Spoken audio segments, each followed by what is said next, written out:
આમાં ક્યાં કંઈ ખોટું કીધું છે? અને આમ પણ આપણા સાચા પિતા તો ભગવાન જ છે, આપણો સાચો બાપ તો ભગવાન જ છે. ખોટી વાત નથી કરી એમણે. આ સુનીતિ હતી એટલા માટે આ વાત અહીંયા ઊભી રહી. જગ્યાએ જો બીજી કોઈ હોત તો ઝઘડો કરવા જ. ભગવાનને ભજવા દો આટલી વાત કરીને પછી કીધું કે માં તું મને એમ કે છો સાચા પિતા તો ભગવાન છે, તો ભગવાન મળે ખરા? મારા દીકરાને બેસવા શેની ન દેતું. પણ અહીંયા સુનીતિ ગયા નથી. સુનીતિએ સંસારને સમાજને ઉપદેશ આપ્યો છે કે ક્યારેક કોઈક આપણા માટે ખરાબ બોલે, ક્યારેક આપણને કોઈ દુભાવે એવા શબ્દો બોલી જાય, છતાં ધીરજ રાખવી, કારણ આ સંસારમાં ધીરજના ફળ હંમેશા મીઠા મળે છે. આમ કેમ ન થયું મારા માટે? મને આમ કહેવાય જ કેમ એનાથી? ક્યારે હું કરશું નહીં વાલા ભક્તો. બેટા સાચા પિતા તો આપણા ભગવાન જ છે. તો માં મને આશીર્વાદ આપો, હું ભગવાનને ભજવા જાઉં.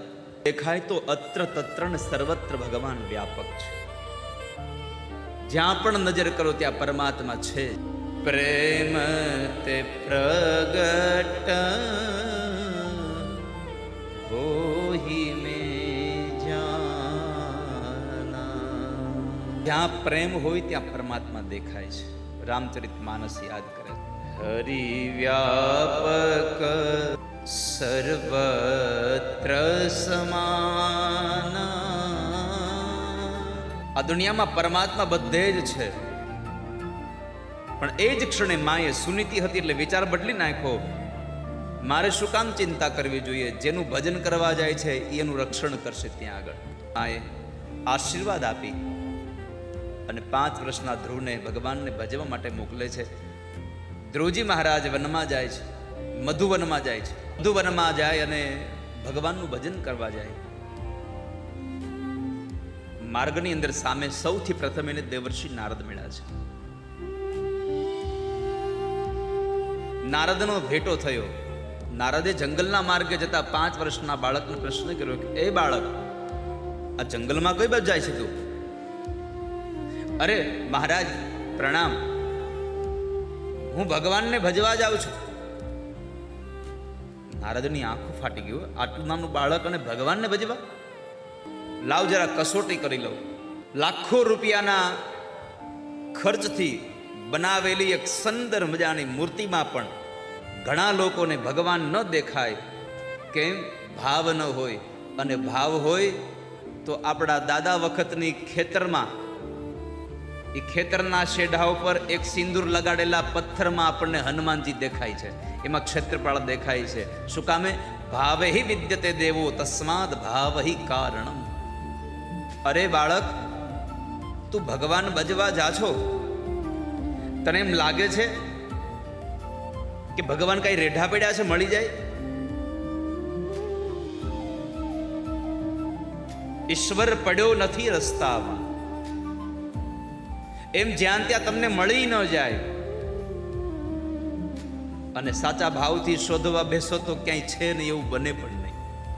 મારા જેવા સાધુના પહેલા દર્શન થયા છે એટલે મને ભરોસો છે ભગવાન મળશે, મળશે ને મળશે. જેને સાધુનો સંગ થાય એને ભગવાન મળી જાય. રડતું હોય તો માં એને ઘોડિયામાં નાખે અથવા તો પોતાની ગોદમાં લઈને પણ એને સુવાડી દે અને શાંત કરી દે. અને આ સંસારનો કોઈ જીવ આ સંસારમાં તપી ગયો હોય અને ત્યારે સાધુ એને જગાડી દે. માં સુવડાવે, સાધુ જગાડે, ભેળવી દે ભગવંત. સંતોનો સ્વભાવ છે એવો, જેને તાની ગોદના જેવો. સાધુને માં તરીકે સંબોધન આપ્યું છે મહાપુરુષોએ. હા મહારાજ, પણ મને ભરોસો છે મિલે એસા કોઈ સંત ફકીર જો પહોંચા દે ભવ નદિયા કે તીર. ऐसा कोई साधु मिल जाए, ऐसा कोई संत मिल जाए. मोटा मोटा ऋषि मुनियोने झांकी નથી થઈને તું એને જોવા નીકળ્યો?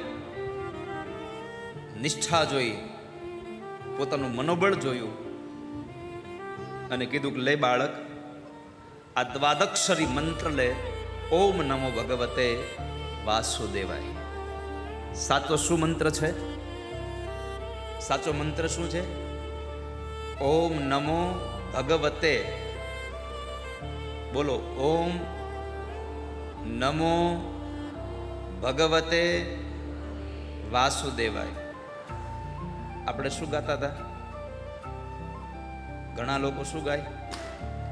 ઓમ નમો ભગવતી વાસુદેવાય. તો इस भाव सागर को पार करा दे. ધ્રુવજી મહારાજની આટલી આમ પાદક્ષરી મંત્ર આપીને કીધું, બેટા એક કામ કરજે, વિરક્ત ચેન્દ્રિય રતો ભક્તિ યોગેન ભૂયસા તમ નિરંતર ભાવેન ભજે તાદ્વા વિમુક્તયે. તું નિરંતર પરમાત્મા પાસે એટલી પ્રાર્થના કરજો, પ્રભુ મારું ઘર તમે ધનથી ન ભરજો તો કાંઈ નહીં, મને સારી નોકરી ન આપો તો કાંઈ નહીં, પણ એક કામ કરજો, સદૈવને માટે વિરક્ત બની આત્મારામ બની અને પરમાત્માનું ભજન કરજે, તને ભગવાન મળશે. અને ખરેખર એવું જ બન્યું. ધ્રુવજી મહારાજ દેવર્ષિ નારદ પાસેથી નીકળ્યા છે, પણ જ્યારે ધ્રુવજી મહારાજને દર્શન દેવા માટે આવ્યા છે, ધ્રુવજી મહારાજે ભગવાનની સ્તુતિ કરીને કીધું, પ્રભુ હું બોલી શકું એ તમારી ઈચ્છા છે, હું સાંભળી શકું, હું જોઈ શકું, હું જમી શકું, આ કેવલ ને કેવલ પ્રભુ તમારી કૃપા છે.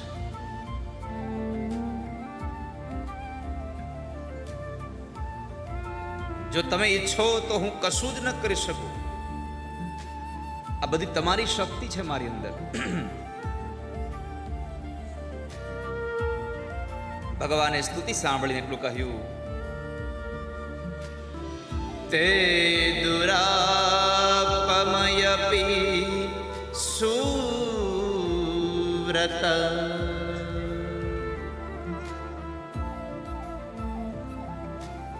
હે બાળક, તારી ભક્તિથી હું પ્રસન્ન થયો છું, માગી લે, તને શું આપું? પ્રભુ, સ્વયં તમે મળ્યા પછી કઈ માગવાની ઈચ્છા રહી? વેદાહં તે વ્યવસિતં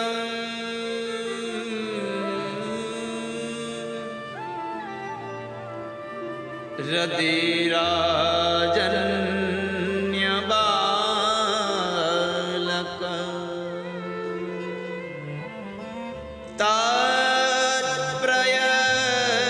તત્પ્રયચ્છામિ ભદ્રં.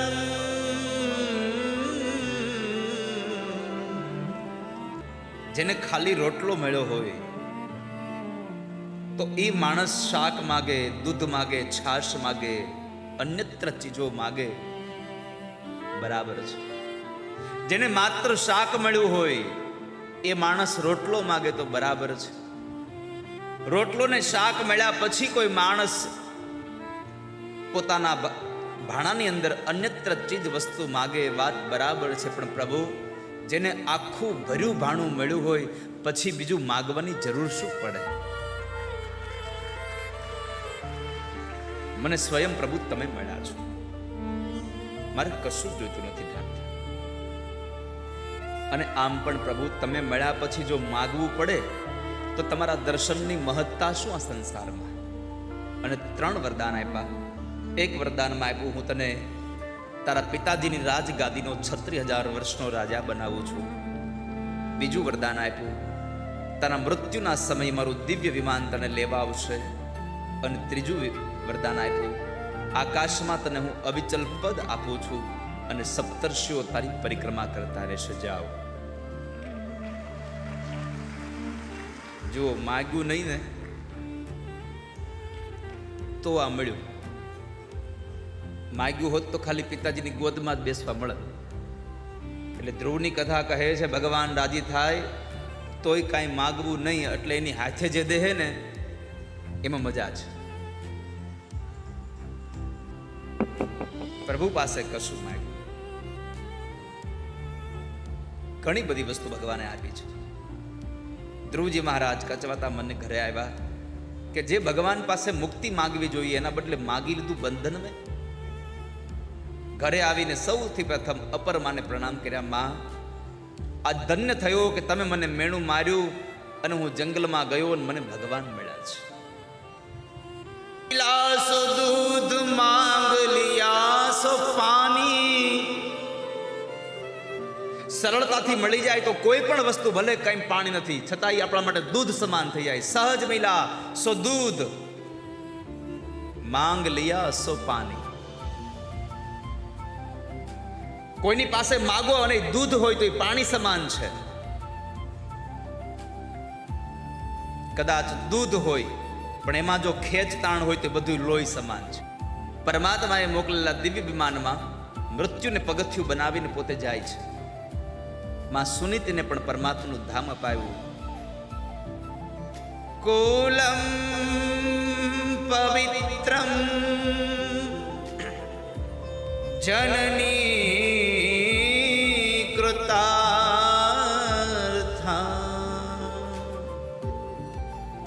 કુલમ પવિત્રમ જનની કૃતાર્થા. સ્કંદ પુરાણ એમ લખે છે કે જે કુળની અંદર ભગવાનનો ભક્ત જન્મે એ કુળની 21 પેઢીઓને ભગવાનનું ધામ મળે છે. જેના કુળમાં ભગવાનનો ભક્ત હોય છે એ કુળ પવિત્ર છે. કુલમ પવિત્રમ જનની કૃતાર્થા. એ કુળ પવિત્ર છે. હિરણ્યકશિપુને મારીને પરમાત્માએ એને ઉદ્ધાર આપ્યો છે. શું કામે? હિરણ્યકશિપુ પ્રહલાદને પૂછતો હતો, ક્યાં છે તારો નારાયણ, ક્યાં છે તારો નારાયણ? અને વેન એમ કહેતો તો નારાયણ છે જ નહીં. ક્યાં છે ભગવાન? હિરણ્યકશિપુને ખબર હતી ભગવાન છે, સ્વીકાર્યું હતું એમણે, એટલે એમને મારીને પરમાત્મા એનો ઉદ્ધાર કર્યો છે. વેનને મારીને પરમાત્મા ઉદ્ધાર ન કર્યો. કેમ? વેન સ્વીકારતો જ નહોતો પરમાત્મા છે. એમ જ કહેતો હતો ભગવાન તો હું છું, બીજું કોઈ છે જ નહીં આ સંસારમાં ભગવાન. જ્યાં સુધી તમારી વૃત્તિ પરમાત્મા છે એવું સ્વીકાર ન કરે ત્યાં સુધી પરમાત્મા તમારો ઉદ્ધાર ન કરે. આ કથા એની છે. ભગવાન પાસે ઉદ્ધાર જોતો હોય તો ભગવાન છે આ દુનિયામાં સર્વત્ર ભગવાન. એની સ્વીકૃતિ કરજો. ઈશ્વર છે આ સંસારમાં. જે કુળમાં ભગવાનનો ભક્ત જન્મ્યો હોય એ માં પવિત્ર છે. કે જે માના કુખથી ભગવાનનો ભક્ત જન્મ્યો હોય. અને એ ધરતી પવિત્ર છે જે ધરતીમાં ભગવાનના ભક્તનો જન્મ થયો હોય છે. શા માટે?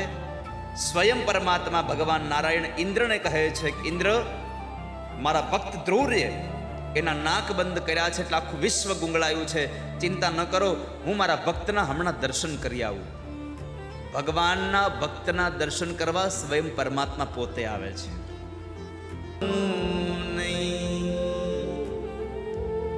ભગવાનની પાસે તમારે નિર્ધાર કરવો પડે કે મારે તને જોવો છે. આયે હે તો કુછ કરકે હી જાયેંગે. आए हैं तेरे दर पे तो कुछ करके ही जाएंगे. आए हैं तेरे दर पे तो कुछ करके ही जाएंगे. या तो मिलकर जाए या तो मर कर जाएंगे. તારા દરવાજે આવ્યો છું તો બે જ કામ થશે મારાથી. કાં તને મળીને જઈશ અને કાં હું મરીને જઈશ. પણ એને આપણે જોવાની આપણામાં હામ હોવી જોઈએ. 2 દિવસ મંદિરે જઈએ અને જરાય ધંધામાં નફો ન થાય મંદિર જવાનું બંધ કરી દઈએ, એમ ન ચાલે. એની સામે બેસી જવું પડે. મારે તને જોવો છે ને તારે મને દેખાવું નથી.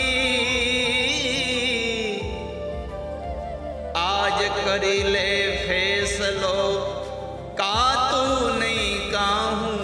એ વેન માનતો નહોતો એટલે પરમાત્માએ એક બ્રાહ્મણો માત્રના હુંકારથી એમને માર્યો છે. પણ એનું શબ્દ એની માતા સુનીતાએ તેલની કોઠીમાં હાજર. પણ સમય આવ્યો ને એક વખતના સમય જ્યારે દુષ્કાળ પડે છે અને દુષ્કાળમાં જો રાજા ન હોય, દુષ્કાળમાં કોણ આ સંસારમાં લોકોને જીવાડે? રાજા જોઈએ, રાજાની કેમ જવાબદારી છે? તો કહે છે કે જ્યારે સારું વર્ષ હતું ત્યારે તમારી પાસેથી કર લીધો છે, જ્યારે ખરાબ આવે ત્યારે એ તમારા બધા જ લીધેલા વર્ષોના કરનો એ હિસાબ એ દુષ્કાળના સમય તમને રાજા ભોગવે છે, તમને આપે છે. આ ધરતીમાંથી અનાજ ન ઉગે તો ધરતી આપણને જીવવા ન દે,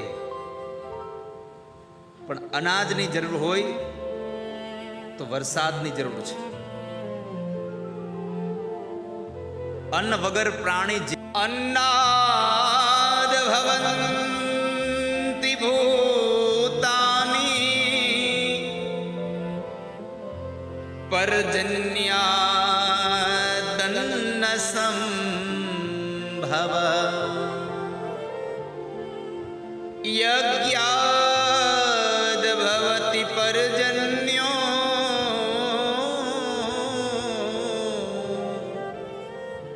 યજ્ઞ કર્મ સમુદ્ભવ. એ કથા સુખદેવજી મહારાજ રાજા પરીક્ષિતને બતાવે કે રાજા, ભગવાન રાજા બન્યાનું એક જ પ્રયોજન હતું, રાજાનો ધર્મ શું છે બતાવવા માટે.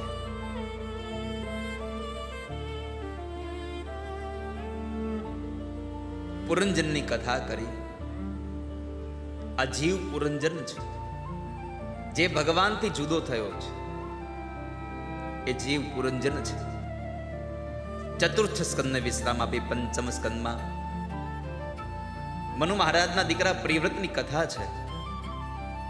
અને એ પ્રિયવ્રતની કથા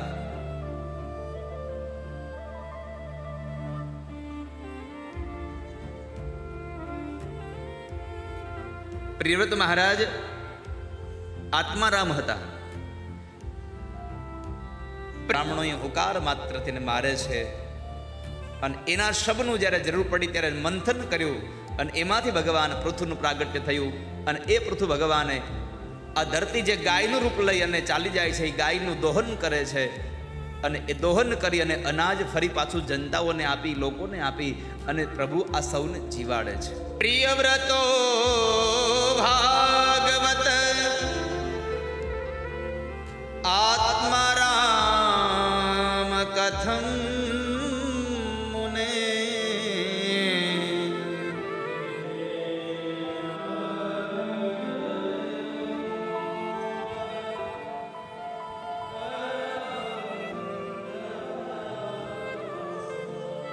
ગૃહે રમતયન્મૂલ કર્મબંધ પરાભવ. પ્રિયવ્રતો ભાગવત આત્મારામ કથમ મુને ગૃહે રમતયન્મૂલ કર્મબંધ પરાભવ. મહાપુરુષો સમજાવે છે, પણ પ્રિયવ્રત મહારાજ સંસારને સ્વીકારતા નથી. બ્રહ્માદિક દેવતાઓ આવે છે, બ્રહ્માજી આવી અને બ્રહ્માજી કહે છે,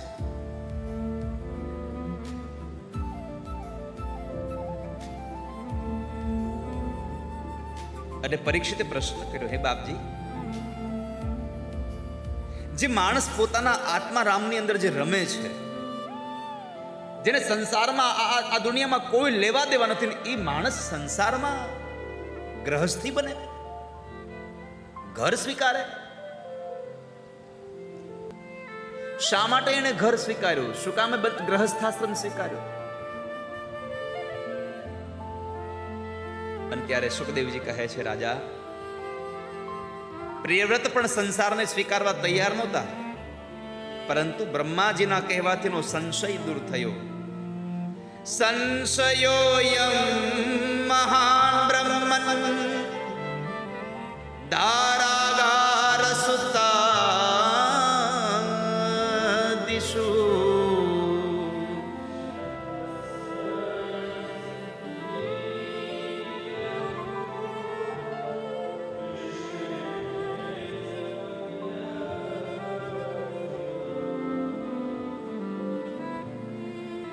બ્રહ્માજીએ એને સ્વીકારાયું છે કે રાજા પ્રિયવ્રત, ગ્રહસ્થાશ્રમ એ બંધન નથી, ગ્રહસ્થી બનીને પણ તમે આ જીવનમાં બધું ઉત્સવની જેમ માણી શકો છો. તમે જે પણ વસ્તુ આવે એને ઉત્સવની જેમ મનાવો. લોકોને થાય કે આ સંસારમાં પડીએ પછી માથાકૂટ વધી જાય, એને આ ફ્રીડમ વહી જાય. અને લોકોને ફ્રીડમ વહી જાય એ જરાય ગમતું નથી. બહુ ગમે છે, પણ અમુક અમુક બંધનોની મજા હોય છે. કુછ દર્દ ભી અચ્છે હોતે હૈ. આ દુનિયામાં તમને બધાને એક પ્રશ્ન કરું, તમારા જીવનમાં જેટલા સુખ છે, તમને બધાને, હાલો જાગો છો ને? કેટલા લોકો જાગો છો? જીવનમાં જેટલા સુખ છે તમારા જીવનમાં, એટલા જ દુઃખ છે?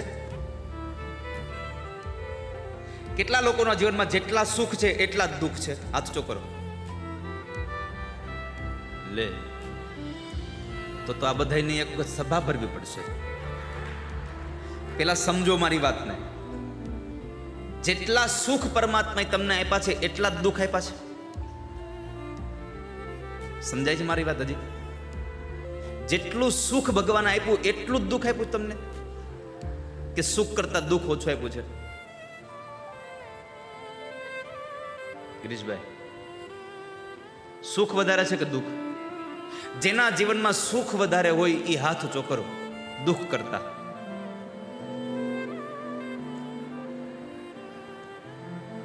તો આનો અર્થ એવો થયો, જેને હાથ ઊંચો નથી કર્યો એના જીવનમાં સુખ કરતા દુઃખ વધારે છે. જેના જીવનમાં દુઃખ વધારે હોય એ હાથ ઊંચો કરો. ના હોય તો ખરા, દુઃખ તો હોય જ. ભગવાન જેવા ભગવાનને હતું દુનિયામાં જેટલા સુખ છે એટલા દુઃખ નથી.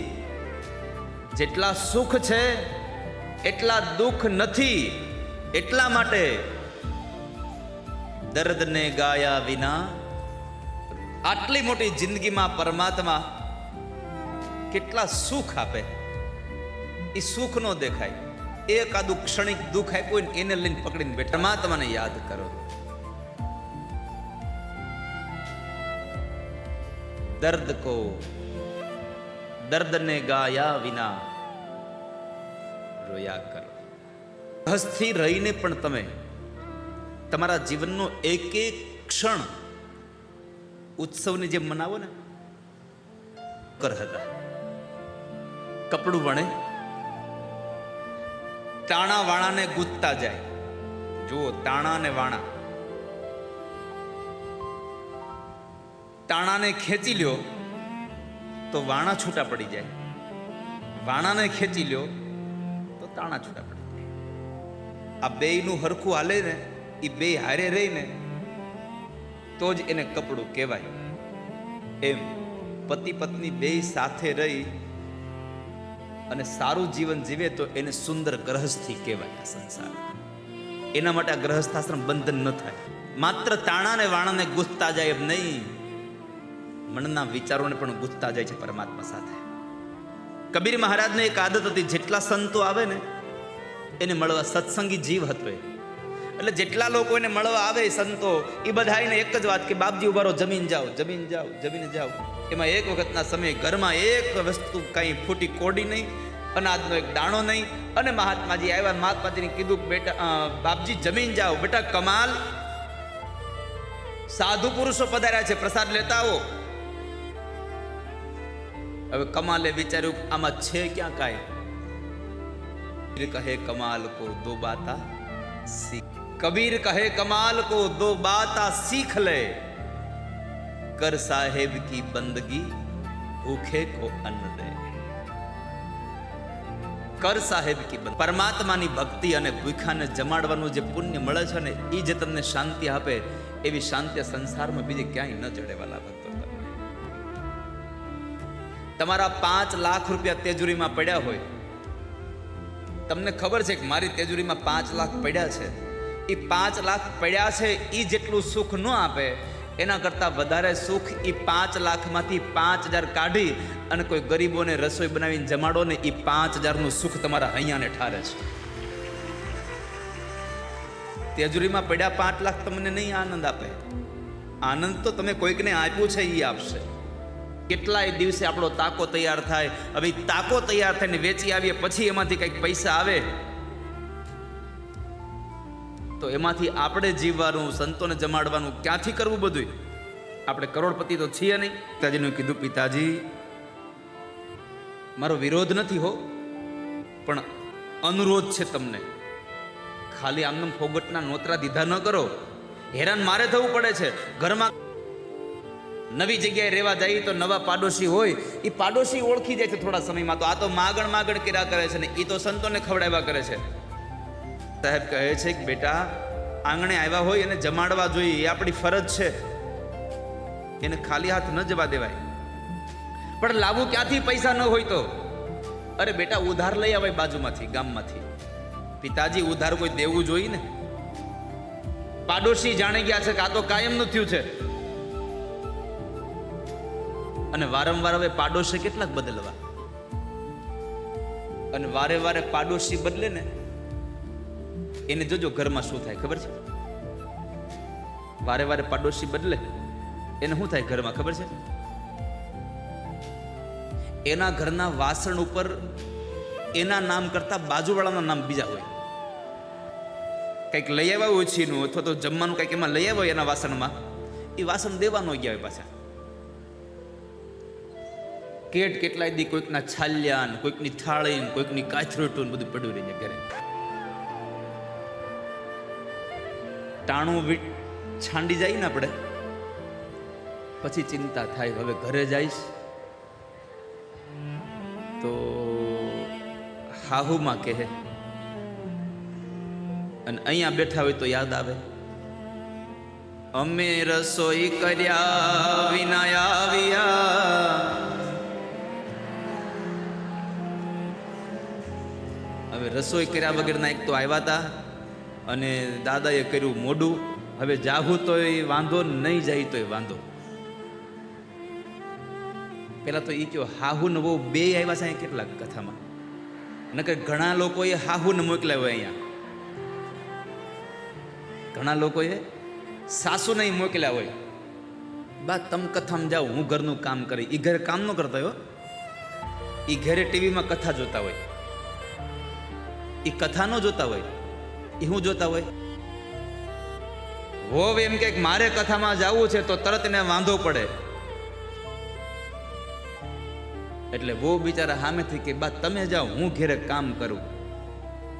વહુ ઘરે બેઠા બેઠા કથા ચાલતી હોય, પણ એ કથામાં ધૂન આવે એની રાહ જોતા હોય. શું કામ?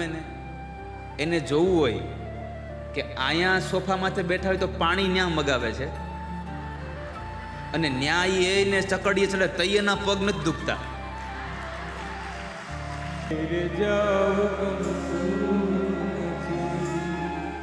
એ હવે જોજો સાસુ માના ખેલ રે, ઘેરે જાવું ગમતું નથી. હવે જોજો સાસુ માના ખેલ રે, ઘેર જાવું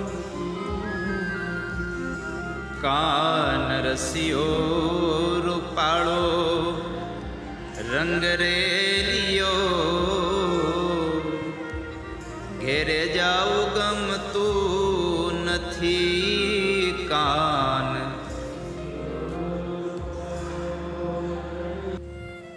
અમે રસોઈ કર્યા વિના આવ્યા, ઘેરે જાવું ગમતું નથી. અમે રસોઈ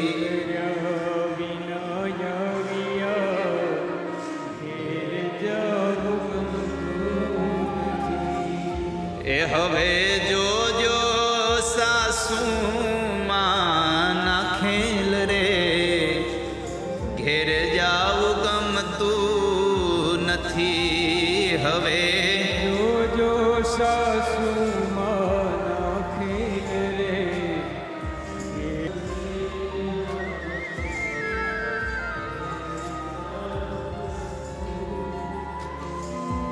એક તો અહીંયા કનૈયો એવો હોય કે એને જોવાની ઈચ્છા થાય એટલે ઘરે જવાનું મન ન થાય, અને એક બાજુ હાહુ ઘેરે હોય તો રસોઈ કર્યા વગર આવ્યા હોય એટલે આપણને એમ થાય બે બાજુ હોડી વચ્ચે હોપારી હોય, કરવું હું? પણ ભગવાન બધાયને હારી, સાચું બોલજો તમે એમ સમજે ને કે બધાયને હારી હાહુ દે એમ, હે ને? એવું નહોતું કહેતો હું, બધાયને હારી સદબુદ્ધિ દે એમ કહેતો હું. હાહુ તો બધા હારા જ હોય. ગ્રહસ્થાશ્રમ એ કિલ્લો નથી. ભગવાનને જીતવા માટેનો આ ગ્રહસ્થાશ્રમ એ ષડ રિપુઓને જીતવા માટેનો કિલ્લો છે, બંધન નથી. કબીરે કહ્યું કમાલને, બેટા જાઓ બાજુમાંથી માગી લાવો. અરે પણ પિતાજી બાજુમાંથી કોઈ માગ્યું દેતું નથી. હવે કેટલુંક લઈ આવું માગેલું, કેટલા પાડોશી બદલવા. અરે માગ્યું ન દે તો ચોરી કરી લાવો.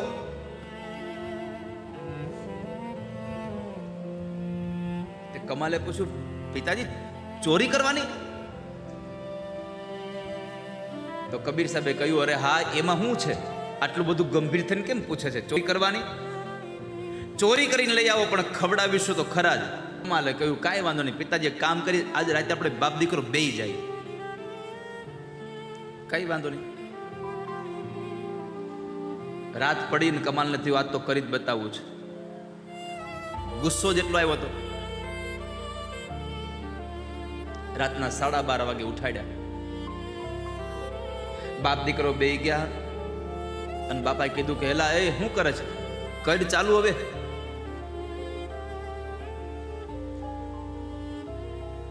તું ખોદતો જા અને હું અહીંયા ઢસડતો જાઉં. જોજે જરા અવાજ ન થાય. કમાલે પૂછ્યું, પિતાજી તમે ચોરી કરી? જાગો, આજે આપણે ચોરી કરવા જવાનું છે. સારું એવું શ્રીમંતનું ઘર ગોઈતું. પાછલી ભીતે હાથમાં કોદાળી ને ત્રિકમ ને બધી લઈને ગયા. પાવડો, તગારો, એને ઢસડતા જાય. કબીર સાહેબ કહે છે, અરે હા, પણ તને કહ્યું તો ખરું, એમાં શું નવાઈ છે? તમ તારે તું ચાલુ કર. દિવાલમાં બાખોરું પાડ્યું. હવે જ્યાં અંદર. તે કમાલ કે પિતાજી મને બીક લાગે છે. અંદર જાવ અને કોઈ પકડાઈ જાય તો? આખો ખસ, લાવ હું પેલા જાઉં. કબીર સાહેબ પેલા અંદર જાય છે અને કમાલીની પાછળ જાય. અને કીધું, પિતાજી હું લઈ જવાનું છે? કબીરે કીધું છે, ઉભો રહે. આપણે જેન તે વસ્તુ લઈ જવાની નથી, આપણે તો જેની જરૂર છે એ જ લઈ જવાનું છે. સાંભળજો, કબીર સાહેબે પોતાના દીકરાને કીધું કે ભલે ચોરી કરવા આવ્યા છીએ, આપણે જે જોઈએ છીએ એ જ લઈ જવાનું છે. આપણે શેની જરૂર છે? અનાજની. ઉપાડ અનાજની ગુણ હાલ. જેની જરૂર છે લઈ જવાનું, બીજાને હાથ પણ લગાડતો નહીં. બે જણા બાખોરામાંથી ગુણ લઈને બહાર નીકળ્યા. હવે સાંભળજો, બાપ દીકરો બે બહાર નીકળ્યા અને પછી કબીર મહારાજે કીધું, કમાલ ઉભો રે બેટા. કમાલના મનમાં થયું કે મારા બાપુજીને હવે છેવટે પસ્તાવો થયો, એટલે મને કંઈક કહેવા માટે ઊભો રાખ્યો છે. પણ કબીર સાહેબે કંઈક અલગ જ વાત કરી. બેટા કમાલ, અંદર જા. ઘરધણીને જઈને કહી આવ્યો, અમે ચોરી કરીને જઈએ છીએ. બિચારોનો ઘરમાં શોધે નહીં ને, દુઃખી ન થાય.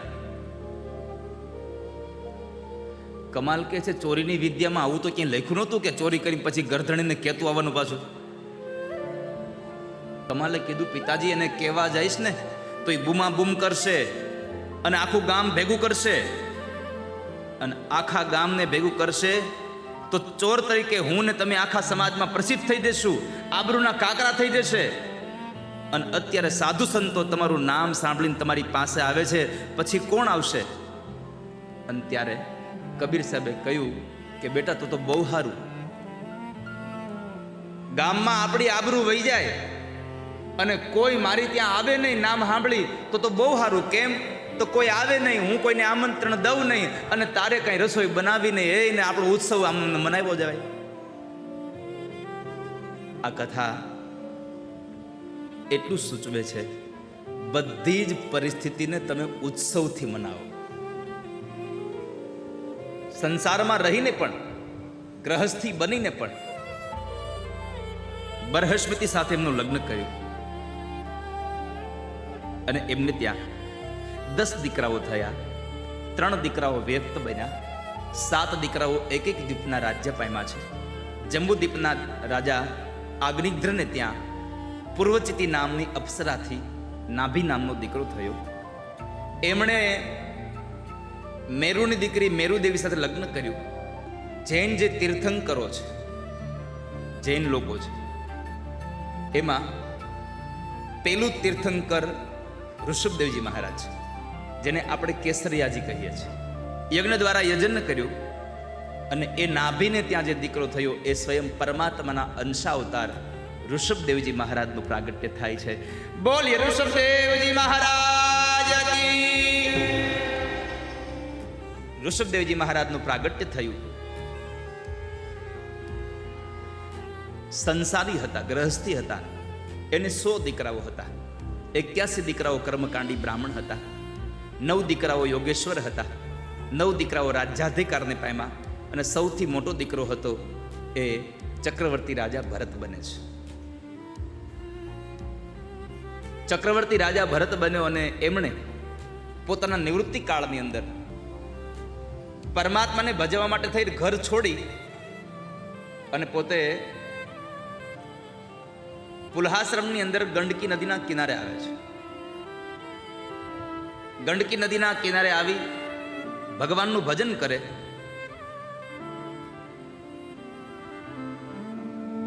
પરમાત્માનું ભજન કરતા કરતા એમાં એક વખતના સમયે નદીમાં એક હરણનું બચ્ચું જ્યારે તણાતું હતું, તો એ હરણના બચ્ચાને બચાવવા માટે એને પકડી લીધું અને બહાર લઈ આવ્યા. આશ્રમમાં લઈ ગયા. એમની સારવાર કરે, એની દેખભાળ રાખે છે. એને ખાવાનું આપે, એને પીવાનું આપે. પણ એક વખત સમય એવો બન્યો કે હવે હરિહરી બંધ થઈ ગયું. આખો દિવસ હરીણ હરીણ થવા લાગ્યું. તમે પરમાત્માનું ભજન કરવા માટે ઘર છોડી અને તીર્થમાં ગયા. તીર્થમાં જઈને તમને પણ એક પશુ ઉપર તમને દયા આવી. તમે હરણના બચ્ચાને બચાવ્યું. કોઈ જીવ ઉપર દયા આવે ને એ ખોટું નથી. કોઈ જીવ ઉપર દયા આવે એ ખોટું નથી. પણ દયા કર્યા પછી એમાં આસક્તિ થઈ જવી એ મોટું દુઃખ છે આ સંસારમાં. હરણ ઉપર એને દયા આવી, પણ એ દયા અંતે આસક્તિમાં પરિવર્તિત થઈ. અને એ ભરતજી મહારાજ કે જેમણે ભગવાનને ભજવા માટે ઘર બાર છોડી અને તીર્થમાં આવ્યા હતા, એ જ ભરતજી મહારાજ હરી હરી કરતા કરતા કરતા હરીણ હરીણ મીંડા કરવા અને હરીણ હરીણ હરીણ કરતા કરતા અંતે એકવાર મૃત્યુ પામ્યા, મરી ગયા. તો મરતા સમયે એ હરણ હરણ હરણ બોલ્યા એટલે એનો બીજો જન્મ કાલંજર પર્વતમાં હરણ તરીકે થયો. અંતે યામતી સાગતિ. અંત સમય જેવી તમારી મતિ હશે એવી જ તમારી ગતિ થશે. માટે એ શરીર છૂટી ગયું અને બીજું શરીર, બીજો જન્મ એને એક અંગીરા ગોત્રના બ્રાહ્મણને ત્યાં થયો. અને એ બ્રાહ્મણને 2 પત્નીઓ હતી. એક પત્નીથી એક દીકરો થાય છે અને એક પત્નીથી એમને દીકરો અને દીકરી 2 જન્મે છે. એમાં જે જોડનું જન્મ્યું એમાં જે દીકરો હતો એ ભરતજી મહારાજ હતા. ભરતજી મહારાજ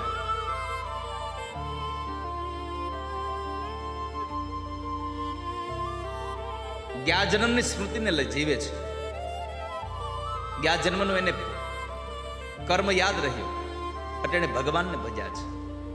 આપણને બધાને ગયા જન્મની સ્મૃતિ હોય છે, પણ ક્યાં સુધી? જ્યાં સુધી આપણે મોટા થઈએ અને એ મોટા થયા પછી આ જન્મનું ભાન આપણને પડવા ન માંડે ત્યાં સુધી. હવે તમે લોકો કહેશો ગયા જન્મનું આપણને શું ભાન હોય? મને બતાવો. જો ગયા જન્મનું ભાન ન હોય તો બાળક જન્મતાની સાથે જ માતાના દૂધપાનથી પોતાનું પેટ ભરે છે, એને ક્યાંથી આવડી ગયું? પણ જેવું એને આ જન્મનું જ્ઞાન આવે એટલે ભગવાન એના ઉપર પડદો ઢાંકી દે છે. અને એ સારું છે, પડદો ઢાંકી દે છે. તે નકર ગયા જન્મની ખબર હોય આપણને કે ગયા જન્મમાં આપણો પાડોશી આપણે હેરે રોજ બાંધ્યો હોય અને આ જન્મની આપણો દીકરો થઈને આવે તો કરવું હું? સારું ભગવાને આ છે શું? આપણું કાંઈ નથી વાલા ભક્તો. આ બધું જ પરમાત્માનું છે. આપણું હોય ને એ હારે આવે, આપણું હોય એ આપણી સાથે આવે. આપણું તો માત્ર એટલું જ છે, કરેલું સત્કર્મનું પુણ્ય તમારી સાથે આવશે. બાકીનું બધું અહીંયા ને અહીંયા જ રહી જવાનું છે. બાકી કશું ભેગું નહીં આવે કોઈ દિવસ. મારું મારું કરીને ધન મેળવ્યું રે, મારું મારું કરીને ધન, મારું મારું કરીને ધન મેળવ્યું, પણ એમાં તારું નથી તલવાર. તારી વાડી ઘોડીને લીલી લીંબડી રે, ગાવ તારી. એટલે એના જન્મના એ જ્ઞાન ઉપર પડદો ઢાંકી દેતા ભગવાન. પણ અહીંયા ભરતજી મહારાજને જ્ઞાન હતું. એમણે પરમાત્માનું ભજન કરતા રહ્યા. યજ્ઞોપવિતના સંસ્કાર થયા, પણ ગાયત્રી મંત્ર ન બોલ્યા. બોલવું તો પાપ થાય ને, બોલવું જ નથી. બોલ્યા નહીં કશું. અને પછી માત પિતા મૃત્યુ પામ્યા અને સાવકા ભાઈને હારે રહેવાનો વારો આવ્યો. એક વખત એના ભાઈને ખબર પડી કે મારો ભાઈ ભણતો નથી, હવે અભ્યાસમાં ધ્યાન નથી રહેતો, એટલે એને ભણવામાંથી ઉઠાવી અને ખેતરે કામ કરવા મોકલે છે. જાઓ ખેતરનું ધ્યાન રાખો. ભરતજી મહારાજ તો ઘરેથી નીકળીને ખેતરે આવ્યા. જ્યાં ખેતરે આવે તો એને પાક ઊભો છે અને એ પાકની ડુંડીઓમાં જે અનાજના દાણા હતા એને ચકલાઓ ખાતા હતા. આ ચકલાઓને ખાતા જોઈ અને ભરતજી મહારાજ એટલું કહે છે, રામ કી ચીડિયા રામ કા ખેત, ખાલો ચીડિયા ભર ભર પેટ. તમારા બધું તમારું છે, અમારું ક્યાં કાંઈ છે આમાં? તારી વાડી ઘોડીને લીલી લીંબડી રે, એમાં એને જાતા ન લાગે વાર. એને ઉડાડતો નથી. એટલે આ વાતને લઈને ભાઈએ એના ભાઈને કાઢી મૂક્યા ઘરેથી. ભરતજી મહારાજને કીધું તારે કામ ન કરવું તો ઘરેથી ગયો જાય, રોટલા ન બગાડ ખોટા. ભરતજી તો નીકળી ગયા જંગલના માર્ગે. અને એ ભરતજી મહારાજ અવધૂત દશામાં હતા. ભરતજી મહારાજને કીધું મારા હોય, એ ભાઈ માથું નમાવી તારું. ભરતજી મહારાજે માથું નમાવ્યું, પણ મારાઓના હાથમાં રહેલી ખડગના ડરથી નહીં, સામે માં ભદ્રકાળની એક મૂર્તિ હતી, માતાજીની મૂર્તિ હતી. અને એ ભદ્રકાળીને વંદન કરવા માટે થઈ અને ભરતજી મહારાજે મસ્તક નમાવ્યું. અને મસ્તક નમાવતા સાથે જ્યારે બ્રાહ્મણોએ આદેશ કર્યો મારો, મારાઓ જ્યારે એને મારવા ગયા ત્યારે મારાઓ મારે એની પહેલા ભદ્રકાળી માતાજીની મૂર્તિ ફાટે છે અને એમાંથી સ્વયં માં જગદંબા પ્રગટ થયા. અને એ જગદંબાએ જે મારાઓ ભરતજીને મારવા માટે તૈયાર થયા હતા એ જ મારાઓને માતાજીએ માર્યા. અને ભરતજી મહારાજે દર્શન કર્યા છે, માને પ્રણામ કર્યા, દંડવત પ્રણામ કરીને કહે છે, માં આજ મારાઓ મને પકડીને લાવ્યા ન હોત તો હે માં જગદંબા મને તમારા દર્શન ન થયા હોત, મને તમારું દર્શન ન થયું હોત. એ મારી અંબાય ભય પદદાયની રે,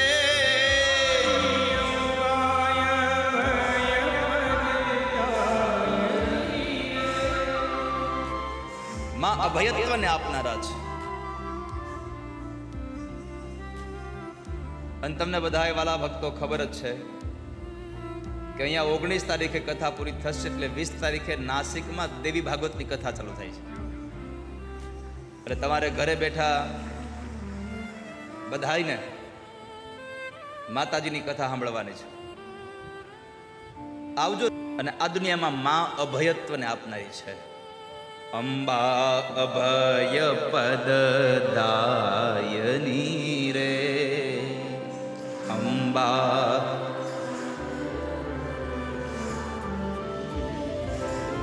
એ મારી અંબાય ભય પદ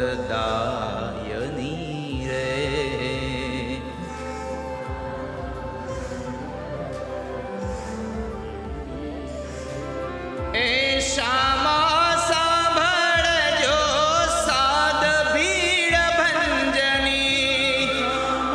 સાંભળજો સાદ ભીડ ભંજની. અંબાય ભય પદદાયની રે.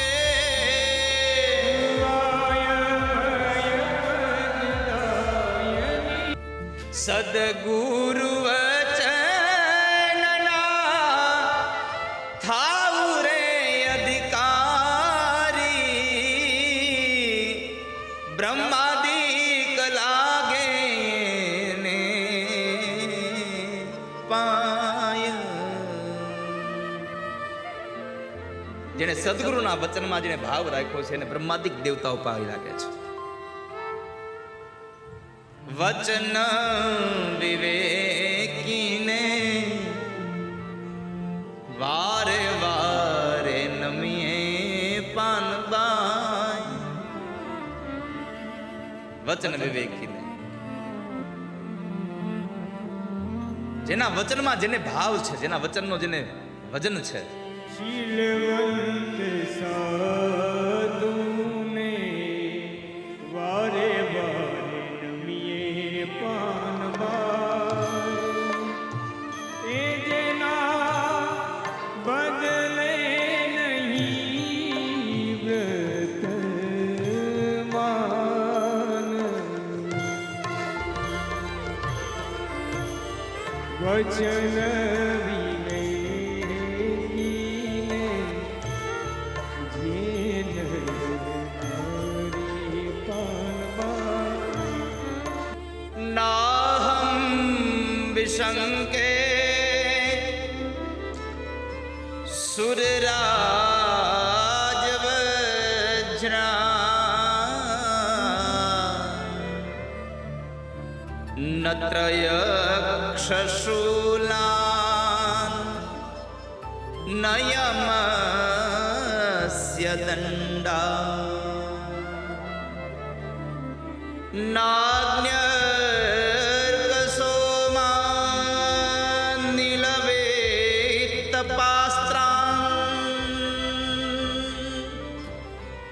છંકે વૃષમ બ્રહ્મકુલાવમાના. આ વાત મેં આગળ કરી હતી કે રાજા રહુગણે ભરતજીને પ્રાર્થના કરીને કીધું કે હું નથી ઇન્દ્રના વજ્રથી ડરતો, નથી શંકરના ત્રિશૂલથી ડરતો, નથી ભગવાન નારાયણના ચક્રથી ડરતો, નથી યમના દંડથી ડરતો. યમસ્ય દંડાત, યમના દંડથી પણ નથી ડરતો. હું ડરું છું તો કેવલ માત્ર ને માત્ર એક બ્રાહ્મણના અપરાધથી ડરું છું. જો બ્રાહ્મણનો અપરાધ થઈ જાય તો મારું એકનું મૃત્યુ ન થાય, મારા આખા કુળનો નાશ જાય. માટે હું બ્રાહ્મણના અપરાધથી ડરું છું.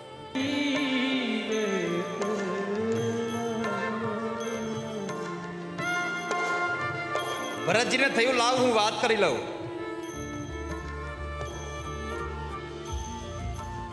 ભરતજી કહે છે કે રાજા, તમે ચક્રવર્તી રાજા ભરતનું નામ કોઈ સાંભળ્યું છે? અરે હા હા, અમે તો એના જ રાજ્યમાં રહીએ છીએ. અમે એના જ રાજ્યમાં રહીએ છીએ. ભરતજી મહારાજ મૃત્યુ પામ્યા છે. એ તમારા માટે મૃત્યુ પામ્યા છે. હું એ જ ભરત છું રાજા. હું પણ ભગવાનને ભજવા માટે નીકળી ગયો હતો, પણ ભગવાનને ભજવામાં મેં હરી હરી કરતા કરતા હરિણમાં મારો જીવ લાગ્યો અને મારે 2 જન્મ બીજા લેવા પડ્યા છે.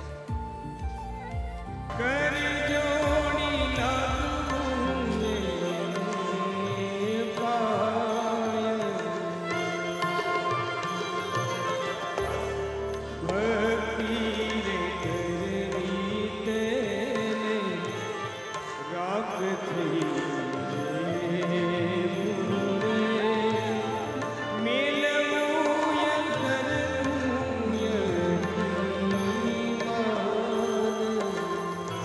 રાજા, આ સંસારમાં ભક્તિ કરવા જાઓ, આ સંસારમાં તમે સત્સંગ કરવા જાઓ ત્યારે અભિમાન ન રાખશો. ક્યારે અને અભિમાન તો જિંદગીમાં કોઈ દિવસ ન કરવું, સત્સંગમાં તો શું ક્યાંય ન કરવું. ભક્તિ રે કરવી એને રાખ થઈને રેવું રે, મેલવું અંતરનું અભિમાન.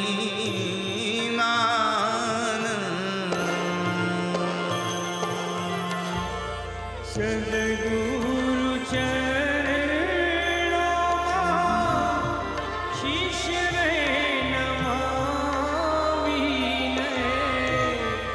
સદગુરુ ચરણોમાં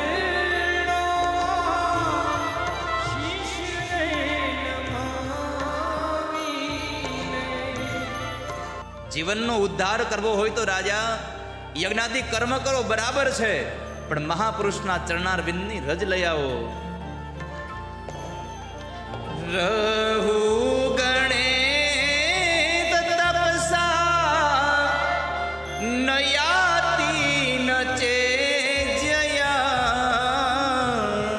રહુ ગણેત તપસા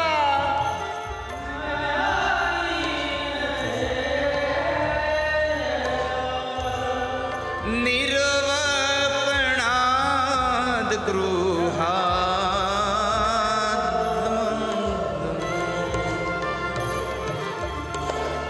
ન છંદ ન સાનેવ ઝલા નિસૂર્યે રવીના.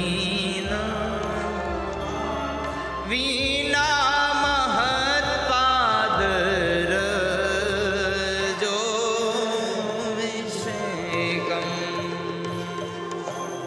વિના મહત્પાદ રજોભિષેકમ. ભાગવતના શ્લોકમાં લખ્યું છે કે રહુ ગણેત તપસા ન યાતિ ન ચેજયા. નિર્વપણાદ ગૃહાદ્વા ન છંદસા નેવ જલાગ્નિ સૂર્યેર. વિના મહત્પાદ રજોભિષેકમ.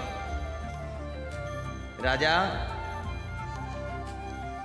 ધનનું દાન આપો, સોનાનું દાન આપો, અનાજનું દાન આપો, વસ્ત્રનું દાન આપો, યજ્ઞ કરો, જપ કરો, તપ કરો, બધું જ કરો, પણ જ્યાં સુધી તમારા માથા ઉપર કોઈ મહાપુરુષની ચરણની રજ નહીં પડે ત્યાં સુધી તમારું ભાગ્ય નહીં સુધરે કોઈ દિવસ. માટે મહાપુરુષના ચરણારવિંદની રજ અતિ આવશ્યક છે. તમારું ભાગ્ય સુધારે. રાધે તેરે ચરણો કી રજ ધૂલ મિલ જાએ. રાધે તેરે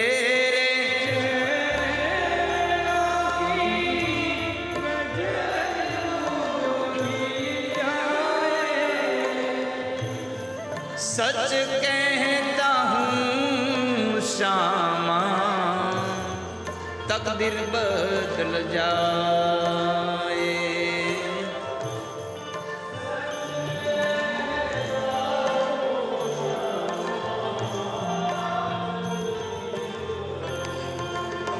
राधे तेरे चरणों की रज धूल मिल जाए. ભગવાનના ચરણની રજ મળી જાય, મહાપુરુષના ચરણારવિંદની રજ મળી જાય તો તમારો અહંકાર છૂટી જાય, વાલા ભક્તો, ભાવ છૂટી જાય. કનોજમાં એક અજામિલ હતો. અજા એટલે માયા અને મિલ એટલે મળેલો. માયામાં ભળી ગયેલો અજામિલ. મનુસ્મૃતિમાં પ્રાયશ્ચિત માટેના વિધિ વિધાનો બતાવ્યા છે, પણ ભાગવત ધર્મ એમ કહે છે વિધિ વિધાનની મહત્વતા નથી, તો તમારી થયેલી ભૂલનો તમને પછતાવો થઈ જાય એ જ તમને પવિત્ર બનાવી દે છે. હા પસ્તાવો વિપુલ ઝરણું સ્વર્ગથી અહીં ઉતર્યું છે અને પાપી એમાં ડૂબકી દઈ અને પુણ્યશાળી બને છે. હા પસ્તાવો વિપુલ ઝરણું. તમારી ભૂલનો તમને પછતાવો થઈ જાય એ જ માત્ર એક તમારું સ્નાન છે. પાપ કર્યા પછી ગંગાજીમાં નાવા જાઓ અને છતાં પણ તમને કોઈ જરાક પણ મનમાં તમને ખેદ ન હોય કે મેં પાપ કર્યું, તો ગંગાજીનું સ્નાન પણ વ્યર્થ જાય છે. અને પાપ કર્યા પછી ઘરમાં બેસીને પણ તમારી આંખમાં આંસુ આવી જાય કે મારાથી પાપ થઈ ગયું. આ પ્રાયશ્ચિત ગંગા જેટલું તમને પવિત્ર ન કરી શકે એટલું તમારું પ્રાયશ્ચિત તમને તમારો પછતાવો પવિત્ર કરી દે છે વાલા ભક્તો. તો મહારાજ એક નામ માત્રથી કોઈનો ઉદ્ધાર થઈ ગયો એવી કોઈ કાન્યકુબ્જે દ્વિજ કશ્ચિત દાસીપતિ રજા મિલ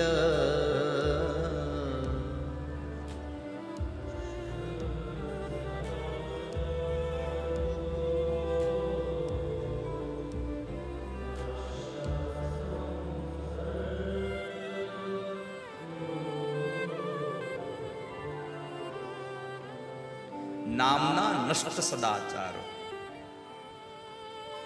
એક માત્ર દુસંગ થઈ ગયો, કુસંગ થઈ ગયો. અને કુસંગથી માણસ અધર્મના માર્ગ ઉપર ચડી ગયો.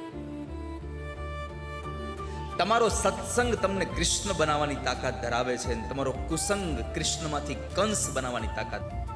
અજામિલને એના પિતાએ એક વખતના સમયે અને લાકડા લેવા ગયેલો અજામિલ બરાબર આવે છે જંગલના માર્ગેથી. એક સ્ત્રીને જોઈ જાય છે અને સ્ત્રીને જોયા પછી એનું મન એમાં લાગ્યું, એનો સંગ કર્યો, બાળકો પ્રત્યેથી ભાવ ઉતરી ગયો. ઘરમાં રહે ખરો, મન ન લાગે તો યાદ આવે નહીં. અંતિમ સમયે દીકરા યાદ આવે, પત્ની યાદ આવે, મા બાપ યાદ આવે, ભાઈઓ યાદ આવે છે. નારાયણ નામ હે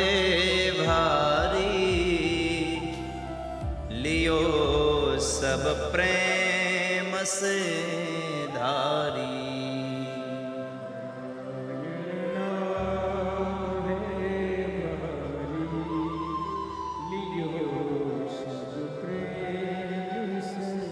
नारायण नाम है भारी लियो सब प्रेम से धारी.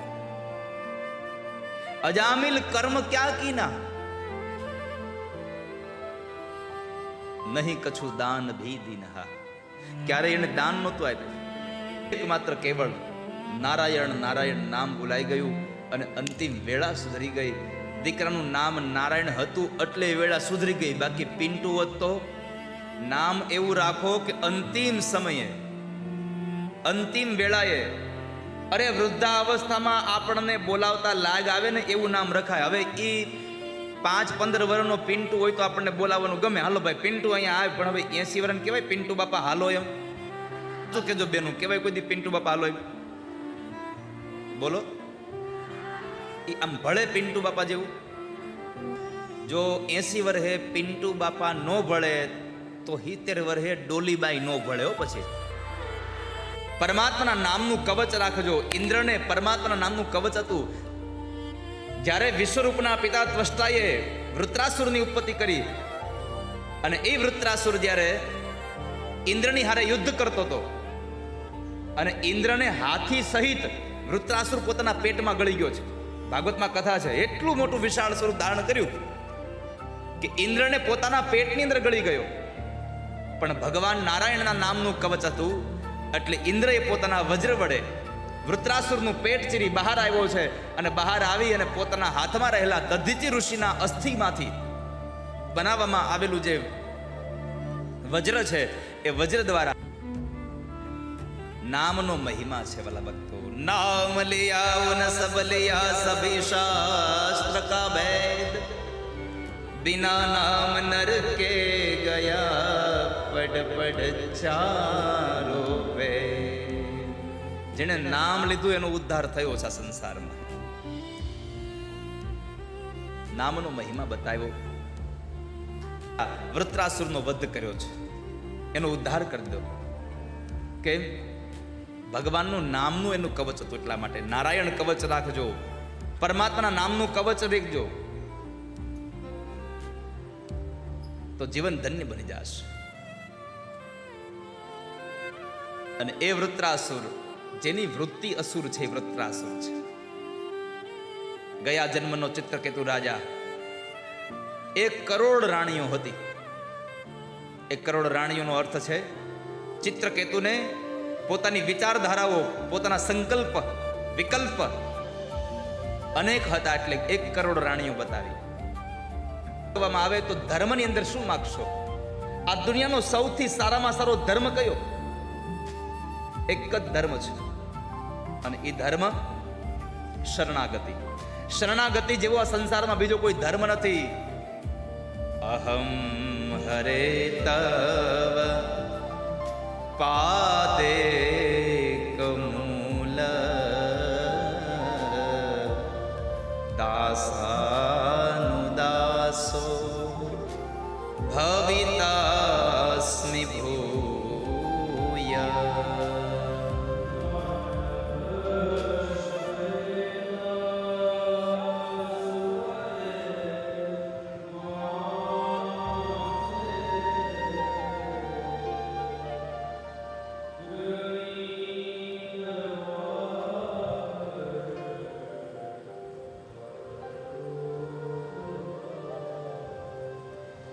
નાનાકપૃષ્ઠં ન ચ પારમેષ્ઠ્યં ન સાર્વ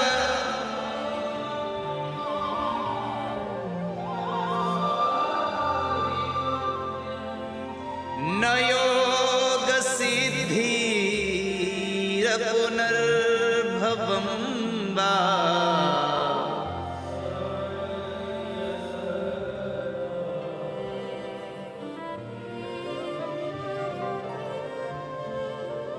અજાત પક્ષા ઇવ માતરં ખગા.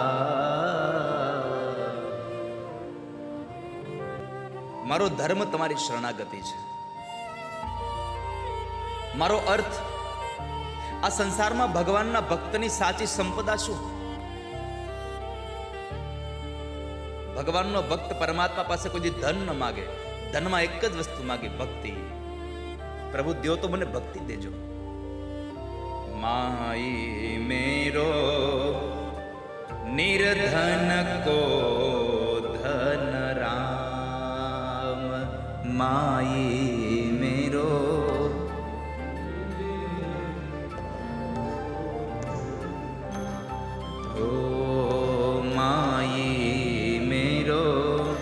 નિર્ધન કો ધન રામ.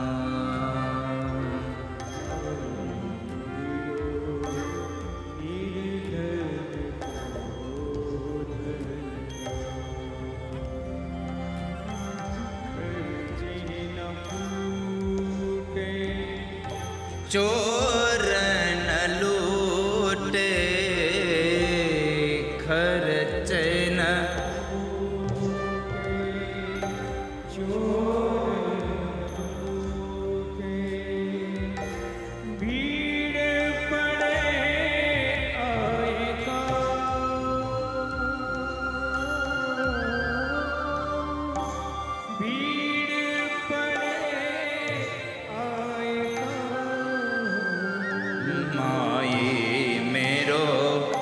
નિર્ધન કો ધન રામ. માઈ મેરો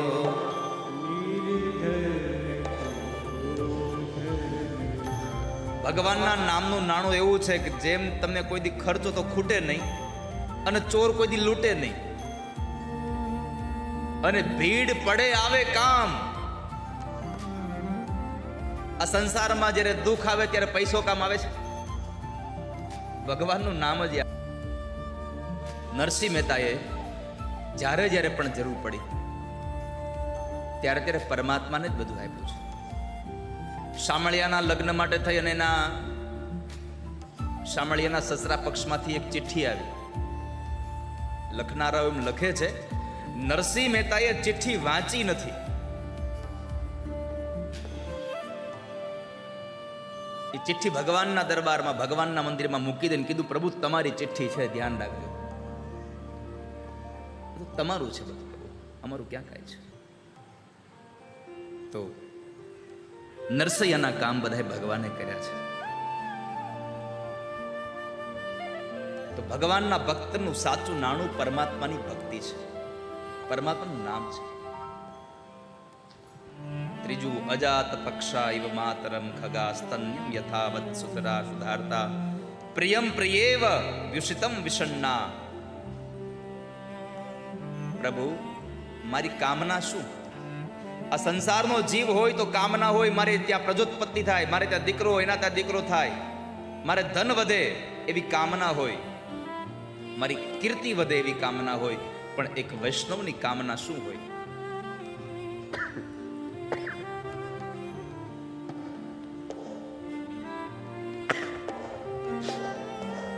એક વૈષ્ણવની દર્શનની કામના કેવી થવી જોઈએ? ભગવાનના દર્શન પ્રત્યેનો ઉત્સાહ કેટલો હોવો જોઈએ?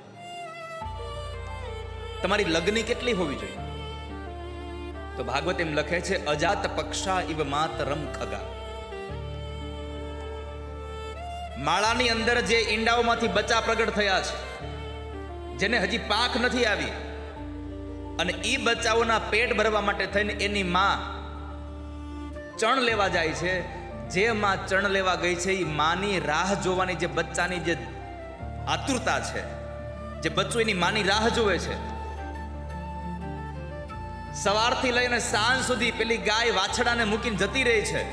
સ્ત્રીનો પતિ કમાવા માટે પરદેશ વયો જાય અને 5-7 વર્ષ પછી જ્યારે પતિ આવતો હોય એની રાહ જોતી હોય પત્ની. એમ જેમ પેલું પાંખ વગરનું બચ્ચું, જેમ ગાય વગરનું વાછડું એની માની રાહ જોવે, અને જેમ પત્ની પોતાના પતિની રાહ જોવે, એમ તમે આતુરતા દર્શાવો ને તો મારો ઠાકોરજી દર્શન આપે, નકર દર્શન નહીં ન આપે. તમને આતુરતા જ હોવી જોઈએ કે મને પ્રભુના દર્શન થાય, મને હરિના દર્શન થાય. કામનાઓ છે, પ્રભુ મને તમારા દર્શન થાય. અને છેલ્લા શ્લોકમાં મોક્ષની વાત આવે, પણ મોક્ષ તો સ્વજનો ભગવાનના ભક્તો માગે જ નહીં. હરિના જન તો મુક્તિ ન માગે, માગે જન્મો જન્મ અવતાર, નિત કીર્તન સેવા ઓછવ નિરખવા નંદ કુમાર. પરમાત્માની પાસે મુક્તિ ન માગે ભગવાનના વૈષ્ણવો. અમને તો જન્મો જન્મ અવતાર આપજો, અને અવતાર આપો તો એવો આપજો કે કદાચ માણસ ન બનાવો તો કાંઈ વાંધો નહીં, પશુ બનાવજો, પણ પશુ બનાવો તો એટલી કૃપા કરજો પ્રભુ, તમારા સત્સંગી હોય ને એના ઘરના આંગણે બંધાવજો, જેથી કરીને એનો સત્સંગ સાંભળીએ તો અમારું જીવન પણ ધન્ય થઈ જાય. અમને દરેક જન્મમાં સત્સંગ થાય. ભવે ભવે યથા ભક્તિ પાદયોસ્તવ જાયતે. દરેક યુગમાં અમને તમારામાં મન લાગેલું રહે, દરેક યોનિમાં અમે તમને યાદ કરતા રહીએ, એવી કૃપા કરજો. શ્લોકની સ્તુતિ વૃત્રાસુરે બતાવી, એક કથા બતાવી. 6મ સ્કંદ પછી 7મ સ્કંદની કથામાં એક 7 વર્ષનો પ્રહલાદ અને 100 વર્ષની તપશ્ચર્યા કરી એમણે માના ઉદરની અંદર, અને 100 વર્ષની તપશ્ચર્યા એના પિતા હિરણ્યકશિપુએ કરી મંદરાચલ પર્વત ઉપર. અને બ્રહ્માજી પ્રગટ થયા, વરદાન માંગ્યું, ન રાતે મરું, ન દિવસે મરું, ન ઘરમાં, ન બહાર, ન આકાશમાં, ન ધરતીમાં, ન લીલાથી, ન સુકાથી, ન અસ્ત્રથી, ન શસ્ત્રથી, ન માણસ, ન પશુ. બ્રહ્મા તમારું સર્જન મરે મારી ન શકે એવું વરદાન માંગ્યું. અને પછી વરદાનના ભાવને લઈ અને પોતે પોતાના પત્ની કયાધુને દેવર્ષિ નારદના આશ્રમમાંથી છોડાવી લઈ આવ્યા, અને પોતે પોતાના પત્નીના ઉદરમાં રહેલા ધ્રુવજી પ્રહલાદજી મહારાજનું પ્રાગટ્ય થયું. અને એ પ્રહલાદજી મહારાજ ભગવાનના અનન્ય ભક્ત હતા. મોટા થયા, આશ્રમની અંદર ભણવા બેસાડ્યા. આને નારાયણ સાથે વેર હતું. કોને? હિરણ્યકશિપુને, કારણ કે એના ભાઈ હિરણ્યાક્ષને માર્યો હતો. સહોદરને મારવાનું વેર લેવું હતું, એટલે કોઈને નારાયણનું નામ લેવા દેતો નહોતો. પણ એનો દીકરો જ પ્રહલાદ નારાયણ નારાયણ કરતો હતો. આ દુનિયાનો નિયમ છે, જેને કોઈ ન પૂગે ને એને એનું સંસારમાં જેને કોઈ ન પહોંચે. બધા જ નાથી ડરતા હતા, પ્રહલાદ નહોતા ડરતા.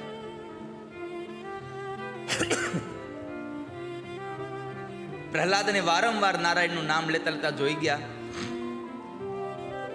એટલે હિરણ્યકશિપુએ નક્કી કર્યું કે આવા છોકરાની શું જરૂર છે, આપણે મારી નાખો આને. એટલે મારી નાખવા માટે થઈને કેટલા ઉપાયો કર્યા. પર્વત ઉપરથી ફેંકો, નદીમાં નાખો, અગ્નિમાં બાળ્યો, ઝેર આપીને મારવાના પ્રયત્નો કર્યા, હાથીના પગ નીચે કચરાવવાના પ્રયત્ન કર્યા, પણ એનો વાળ વાંકો ન થયો. કેમ?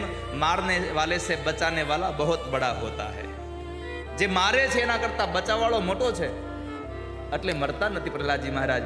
અને પછી પ્રહલાદને પૂછ્યું, પ્રહલાદ ક્યાં છે તારો નારાયણ? પ્રહલાદે કીધું, પિતાજી ક્યાં છે મારો નારાયણ ન પૂછો, ક્યાં નથી મારો નારાયણ. હરિવ્યાપક સર્વત્ર સમાના, જલે વિષ્ણુ સ્થલે વિષ્ણુ, વિષ્ણુ પર્વત મસ્તકે, જ્વાલામાલા કુલે વિષ્ણુ, સર્વમ વિષ્ણુ મયમ જગત. આ દુનિયામાં અત્ર તત્ર સર્વત્ર પરમાત્મા વ્યાપક છે, પ્રભુ વ્યાપક છે. વૈશાખ મહિનાની અંજવાળી ચૌદશ, અને બસ આવો સંધ્યાનો કાળ થતો આવતો હતો. પ્રહલાદને બોલાવીને પૂછ્યું, પ્રહલાદ ક્યાં છે તારો નારાયણ? આ સ્તંભમાં છે તારો નારાયણ? આ સ્તંભમાં છે તારો નારાયણ શબ્દ સાંભળ્યા એટલે પ્રહલાદે કીધું, પિતાજી તમને નથી દેખાતો? તમને નથી દેખાતો? આ સ્તંભમાં પણ મારો નારાયણ છે.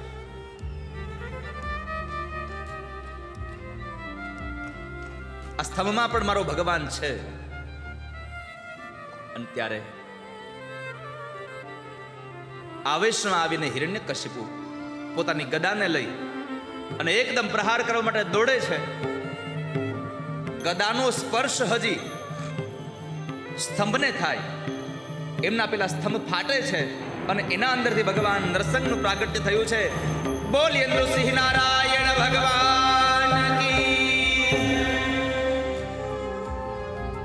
તને પકડી લઈ હિરણ્યકશિપુને અને લઈ જાય છે ઉપાડીને ઉમરામાં, પોતાની ગોદમાં રાખી અને હિરણ્યકશિપુને પ્રશ્ન કર્યો, જોઈ લે હિરણ્યકશિપુ, તે માગ્યું એમાંથી કઈ ઓછું તો નથી ને? ન રાતે મરું ન દિવસે મરું, અત્યારે સંધ્યા કાળ છે, ન ઘરમાં ન બહાર, તું ઉમરામાં છો, નથી આકાશમાં નથી ધરતીમાં, મારી ગોદમાં છો. તે કીધું, તું માણસથી નહીં પશુથી નહીં, જોઈ લે મારું શરીર, નથી હું માણસ નથી પશુ. ભગવાને નખ બતાવીને કીધું, આને લીલા પણ ન કહેવાય, સૂકા પણ ન કહેવાય, અસ્ત્ર પણ ન કહેવાય, શસ્ત્ર પણ ન કહેવાય. અને બ્રહ્માએ મારું સર્જન નથી કર્યું, મેં બ્રહ્માનું સર્જન કર્યું છે. પરમાત્માને એટલો બધો આવેશ હતો કે પરમાત્માએ હિરણ્યકશિપુના પેટને ચીરી એમાંથી આંતડાઓ કાઢી કાઢી પોતાની ડોકમાં પહેરવા લાગ્યા છે. અને જ્યારે હિરણ્યકશિપુનો ઉદ્ધાર કર્યો ત્યારે દેવતાઓએ પુષ્પના ટોપલા સાથે ભગવાનને વધાવી અને પરમાત્માનો જય જયકાર કર્યો. બોલીએ નરસિંહ નારાયણ ભગવાન કી. તમે યજ્ઞથી પ્રસન્ન થનારા છો, મેં સાંભળ્યું છે કેવલ પ્રાર્થનાથી પ્રસન્ન થનારા છો. હું તમારી પ્રાર્થના કરું છું.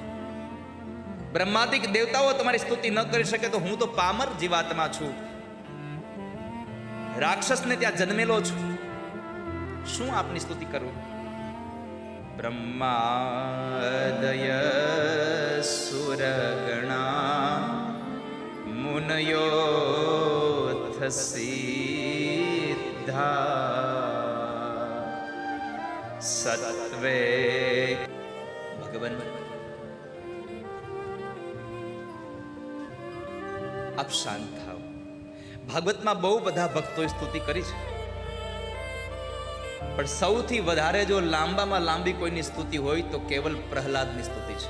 કારણ પ્રભુ ક્રોધમાં હતા, ક્રોધને શાંત થતા વાર લાગે. પ્રહલાદે સ્તુતિ કરી છે, બહુ લાંબી સ્તુતિ છે. પ્રહલાદની સ્તુતિથી માત્રથી ભગવાન પ્રસન્ન થયા અને એમને વરદાન માંગવા કહ્યું. વરદાનમાં પ્રહલાદજી મહારાજ એટલું માંગ્યું, મારા પિતાશ્રીને તમારું ધામ મળે, તારા માટે પ્રહલાદ માગી લે. તો પ્રહલાદ એટલું કીધું, પ્રભુ તમારે આપવું હોય તો એટલું આપો કે મને જીવનમાં કોઈ જગ્યાએ અપેક્ષા ન રહે. પ્રહલાદે કીધું, મારા જીવનમાં અપેક્ષાનો અંકુર ક્યાંય પડ્યો હોય તો એને મૂળમાંથી કાઢી અને નાખી દો, મારા જીવનમાં અપેક્ષા ન રહેવી જોઈએ. કતાન મતયો વચસાં પ્રવાહૈ.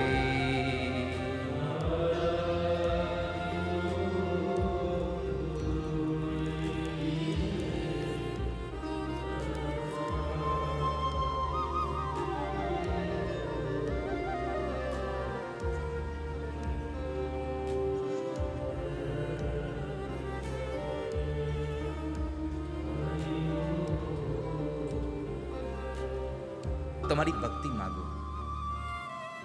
પણ આપણે તો માગવાનો વારો આવે એટલે પહેલો વહેલો પૈસો માગીએ. હે ભગવાન, પૈસો આપજો, સારું મકાન આપજો, આ બધું માગા કરીએ. આવું બધું ઓછું માગજો. માગવું હોય તો પરમાત્મા પાસે ભક્તિ માગજો. જેવું ને તેવું માગશો ને તો આપી નહીં દે. અને નહીં આપેનું એક જ કારણ છે, એ કાંઈ ગાંડો નથી રે, એ કાંઈ ઘેલો નથી રે, એ કાંઈ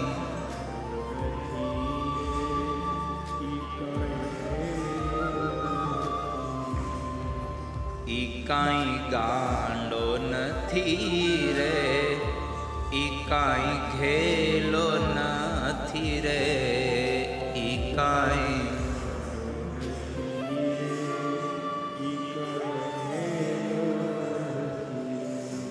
એ કોઈનો છેતરો છેતરાય એવો સસ્તો નથી રે, ઈ કાંઈ ગાંડો નથી રે.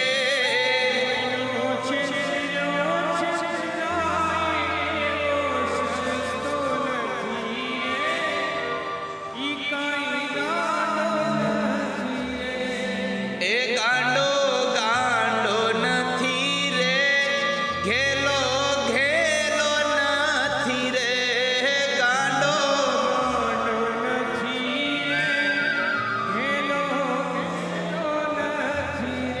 ઈ ગાંડોય નથી ને ઘેલોય નથી.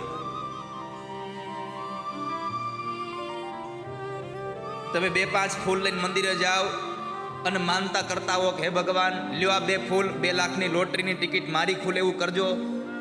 રામના નામ લ્યો.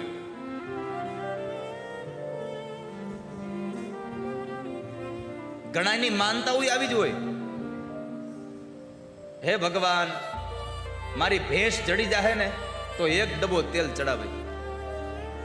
હનુમાનજીને માનતા કરી હોય, મારી ભેંસ મળી જાહે તો 1 ડબ્બો તેલ ચડાવે. હનુમાનજી ગણતરી કરે, આની 50,000 ની ભેંસ ગોતી દઉં તો 1500 નો ડબ્બો આપે. 48,500 ની ખોટ જાય. 2-5 ફૂલ લઈ મંદિરે આવે, મને મનાવવા માનતા માને. 2-5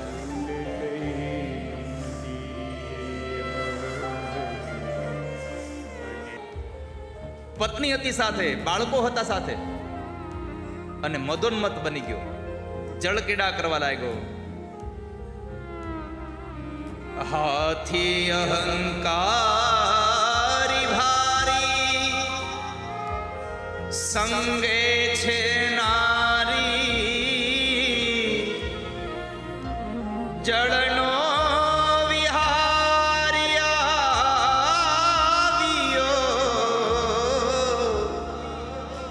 જળ ક્રીડા ને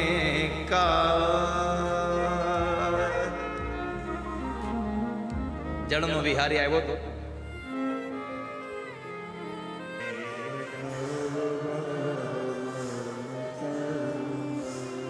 એવા 2 ફૂલના 2 લાખ દેતો નથી રે, હું કાંઈ ગાંડો નથી રે.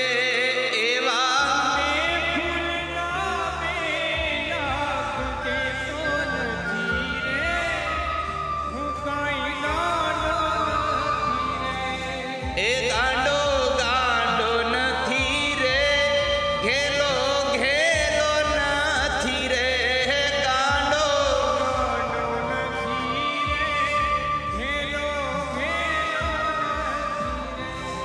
ગાંડો ગાંડો નથી ને ઘેલોય નથી. કે તમને 2 ફૂલની અંદર 2 લાખની લોટરી લગાડી દે. પરમાત્મા પાસે માગવું હોય તો વાલા ભક્તો ભગવાનની ભક્તિ માગજો. આ પ્રહલાદ ચરિત્રની કથા મને તમને બતાવી. 7મ સ્કંદ વિશ્રામ કર્યો. 8મ સ્કંદની અંદર એક સરોવરમાં હાથી જળ પીવા જાય અને જળ પીવા ગયેલો હાથી અને આવીને સૂંઢ વડે પાણી ભરી ભરીને એકબીજાને ભીંજવી રહ્યા છે. પણ ભૂલી ગયો હાથી કે જો હું અહીંયા બહુ વધારે સમય રહીશ તો મને મૃત્યુ પકડી લેશે. હાથી એટલે જીવાત્મા છે, સરોવર એટલે આ દુનિયા છે, અને આ સરોવરની માયા, આ ભૌતિક સુખ એ જળ છે, અને આ ભૌતિક સુખમાં મૃત્યુ એ મગર છે. અને ઘટના પણ એ જ ઘટી. હાથી ભૂલી ગયો, જેમ આપણે ભૂલી જાય છે કે મરી જવાના છીએ, એ ભૂલાઈ ગયું હાથીને, અને એને લઈ અને મગર રહેતો તો જળમાં એને હાથીનો પગ પકડ્યો, એને ખેંચીને લઈ જાય છે અંદર. હાથને એના બચાવો એ ભગવાન ભરોસે છોડી દીધો હાથીને કે હવે તો ભગવાન બચાવે તો થાય. આ દુનિયામાં આપણું આવું છે વાલા ભક્તો, યાદ રાખજો. આ હાથીની કથા એટલે આપણી કથા છે. જ્યારે બીમાર પડીએ અને ડોક્ટરો એમ કહે ને કે ભાઈ હવે આની દવા ન થાય કાંઈ, એટલે આપણે ઘરે લઈને લઈ આવીએ, ભગવાન ભરોસે મૂકી દઈએ. ખબર પૂછવા આવે કોઈ, કેમ છે બાપુજીને, તો કહે હવે તો ભગવાન કરે એમ સાચું. આ દુનિયા છે એટલે ભગવાન ભરોસે છોડી દઈને એના કરતાં પહેલેથી ભગવાનનો ભરોસો રાખજો, દુઃખી નહીં થાવ વાલા ભક્તો. ક્યારે પહેલેથી ભગવાનનો ભરોસો રાખજો.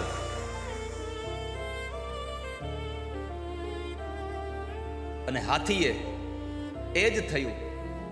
હાથણીએ છોડી દીધો, બાળકોએ છોડી દીધો. અને જ્યારે પોતાના એક પછી એક અંગ ડૂબવા લાગ્યા અને જળમાં છેલ્લે સૂંઢ બારી છે, શ્વાસ રૂંધાવાની તૈયારીઓ થઈ રહી છે, અને ત્યારે પરમાત્માને યાદ કર્યા છે. ભગવાનને અંતરથી યાદ કર્યા. અને આ દુનિયામાં જે માણસ પરમાત્માને અંતરથી યાદ કરે એની બાજુવાળો બેઠો બેઠો સાંભળે કે ન સાંભળે એની ખબર નથી, પણ પરમાત્મા સાંભળે છે. મારો ભગવાન ઠાકોરજી સાંભળે છે. અહીંયાથી એક અંતરમાંથી નાદ થાય ને, એ કદાચ તમારો અવાજ તમને એમ લાગે કે આ મંડપની બહાર નથી ગયો, અને એ ગજેન્દ્રએ અવાજ કર્યો અને પરમાત્મા પધાર્યા. પરમાત્મા આવી અને સીધો મહાપુરુષો એમ કહે છે કે ગજેન્દ્રએ જળની મધ્યમાંથી અવાજ કર્યો, હે હરી, હે હરી. શબ્દ હતા બે જ ખાલી, હરી.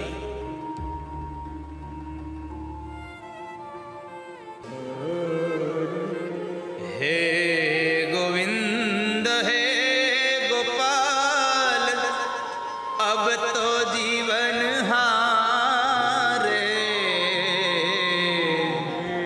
गोविंद है गोपाल अब तो जीवन हारे. હે ગોવિંદ રાખો શરણ અબ તો જીવન હારે. गोविंद राखो शरण. ભાવ વગરનો અવાજ કરો તો મંડપની બહાર પણ ન જાય, અને ભાવ સાથે ખાલી મનમાં અવાજ કરો ને તો દ્વારિકા મારા ઠાકોરજીના કાનમાં સંભળાઈ જાય. દ્વારિકા મેં શબ્દ ગયો, શૌર્ય ભયો ભારે. द्वारिका में शब्द गयो, शौर्य भयो भारे. શંખ ચક્ર ગદા પદ્મ ગરુડ લઈ સિધારે. शंख चक्र गदा હરિ શબ્દમાં હ બોલે ને ત્યારે ભગવાન દ્વારિકામાં હતા, અને રી શબ્દ પૂરો થયો ત્યાં તો પરમાત્માએ ઝુંડનું મસ્તક કાપી નાખ્યું હતું. હરિ કો પુકારને મેં કરી કો લગી દેર, કરી કો ઉવારને મેં હરિ કો ન લગી દેર. રૂકમણીજી વિચાર કરવા પડી ગયા કે આવું શું થયું કે પ્રભુ જમતા જમતા ભાગી ગયા. થોડીક વાર થઈ ત્યાં પ્રભુ આવી અને પોતાના અંગરખાથી પોતાનો જ પરસેવો લૂછી અને વળી પાછા જમવા બેસી ગયા. રૂકમણીએ આતુરતા સાથે ભાવથી પ્રશ્ન કર્યો, પ્રભુ એવું તો કયું કામ યાદ આવી ગયું કે જમતા જમતા જવું પડ્યું? કઈ નહીં, રહેવા દો ને રૂકમણી, જમવા દો મને. ના પ્રભુ કયો, અને બેનોને જેમ ના પાડો એમ વળગી. આ એનો સ્વભાવ છે. એને કોઈ વાત તમે અડધૂરી મૂકી દો. તમે જોજો, મેં આગળ કીધું આજ ફરી પાછો કહું, ઓફિસે આવો ઓફિસથી અને ઘરમાં સોફા પર બેઠા હોય, તમને પાણી આપવા આવે ત્યારે તમારે ખાલી એટલું કેવું, આજ તો પણ હવે છે ને હાવ આટલું કંઈ મૂકી દે તમારે. પછી આગળનું તમને જ્યાં સુધી તમારા મોઢામાંથી બોલાવે નહીં ત્યાં સુધી એને હક ન થાય. આ જીવ ભગવાનને બોલાવવામાં મોઢું કરે છે, પણ બોલાવ્યા પછી પરમાત્મા આવવાનું મોઢું નથી કરતા. હા, કસોટી કરે કદાચ, પણ કસોટી કરે તો એમાં થાકી ન જવું વાલા ભક્તો. પણ આપણે તો ત્યારે જ થાકી જઈએ જ્યારે ભગવાન બરાબર નજીક પહોંચી ગયા હોય, ત્યાં જ પૂરું થઈ જાય, ત્યાં જ ભરોસો ઉડી જાય. આપણને છેક સુધી ભરોસો હોય, પણ ભગવાન જ્યારે કામ કરવા માટે તૈયાર થાય ત્યાં જ ભરોસો ઉડી જાય. એકવાર ભગવાન દ્વારિકામાં જમતા હતા, માં રૂકમણી ભગવાનને જમાડતા હતા. પરમાત્માએ એક બે કોળિયા, એક બે કવન પેટમાં નાખ્યા અને ત્રીજું ચોથું કવન હજી હાથમાં લીધું, એ નીચે થાળમાં મૂકી અને ભગવાન એમનેમ દોડ્યા. પરમાત્મા દોડ્યા, એ આખી વાત બોલાવે વેપાર કરે. એટલે રૂકમણીજીને ભગવાને કીધું, પ્રભુ કયો મને શું વાત છે? ભગવાન કે જવા દો ને, કાંઈ છે નહીં, જમી લેવા દો ને શાંતિથી. માતાજી હક ન લેવા દીધું. રોટલી આપે તો કે કયો તો ખરા હું થયું, કયો તો ખરા હું થયું. એક પછી એક વખત પૂછતા જાય. ભગવાને કીધું, અરે એમાં કાંઈ હતું નહીં. મારા ભક્તને ગામના લોકો બજારમાં લાવીને મારતા હતા અને મારો ભક્ત એમ કહેતો હતો કે મને તો કૃષ્ણ બચાવશે, મને તો કૃષ્ણ બચાવશે. એટલે હું એને બચાવવા ગયો હતો દેવી, બીજું કાંઈ નહોતું. માતાજીએ કહ્યું, પ્રભુ બચાવ્યો કે નહીં એને? ગામના લોકોથી છોડાવ્યો કે નહીં? ભગવાને કીધું, પછી જરૂર ન પડી, પાછો વહી આવ્યો. કેમ? તો કહે છે કે જ્યાં સુધી એને મારતા હતા ત્યાં સુધી એમ કહેતો હતો કે મને તો ભગવાન બચાવશે, એ કોઈને મારતો નહોતો સામે. એટલે હું અહીંયાથી ન્યા ગયો, પણ જ્યાં એની પાસે પહોંચું એના પહેલા એને મારા ઉપરનો ભરોસો ઉડી ગયો કે મને કૃષ્ણ નહીં બચાવે. એટલે એણે હાથમાં પથ્થર લઈ લીધો મારવા માટે, એટલે હું પાછો વળી ગયો. આપણા બધાનું આવું થાય છે, ભગવાન બચાવવા આવે તઈ જ પથ્થર લઈ લઈએ છે, તઈ જ પથ્થર ઉપાડીએ આપણે. ગજેન્દ્રને ભગવાને છોડાવ્યો, ઝુંડનું મસ્તક કપાયું અને હું નામનો ગંધર્વ પ્રગટ થયો. અને ત્યાર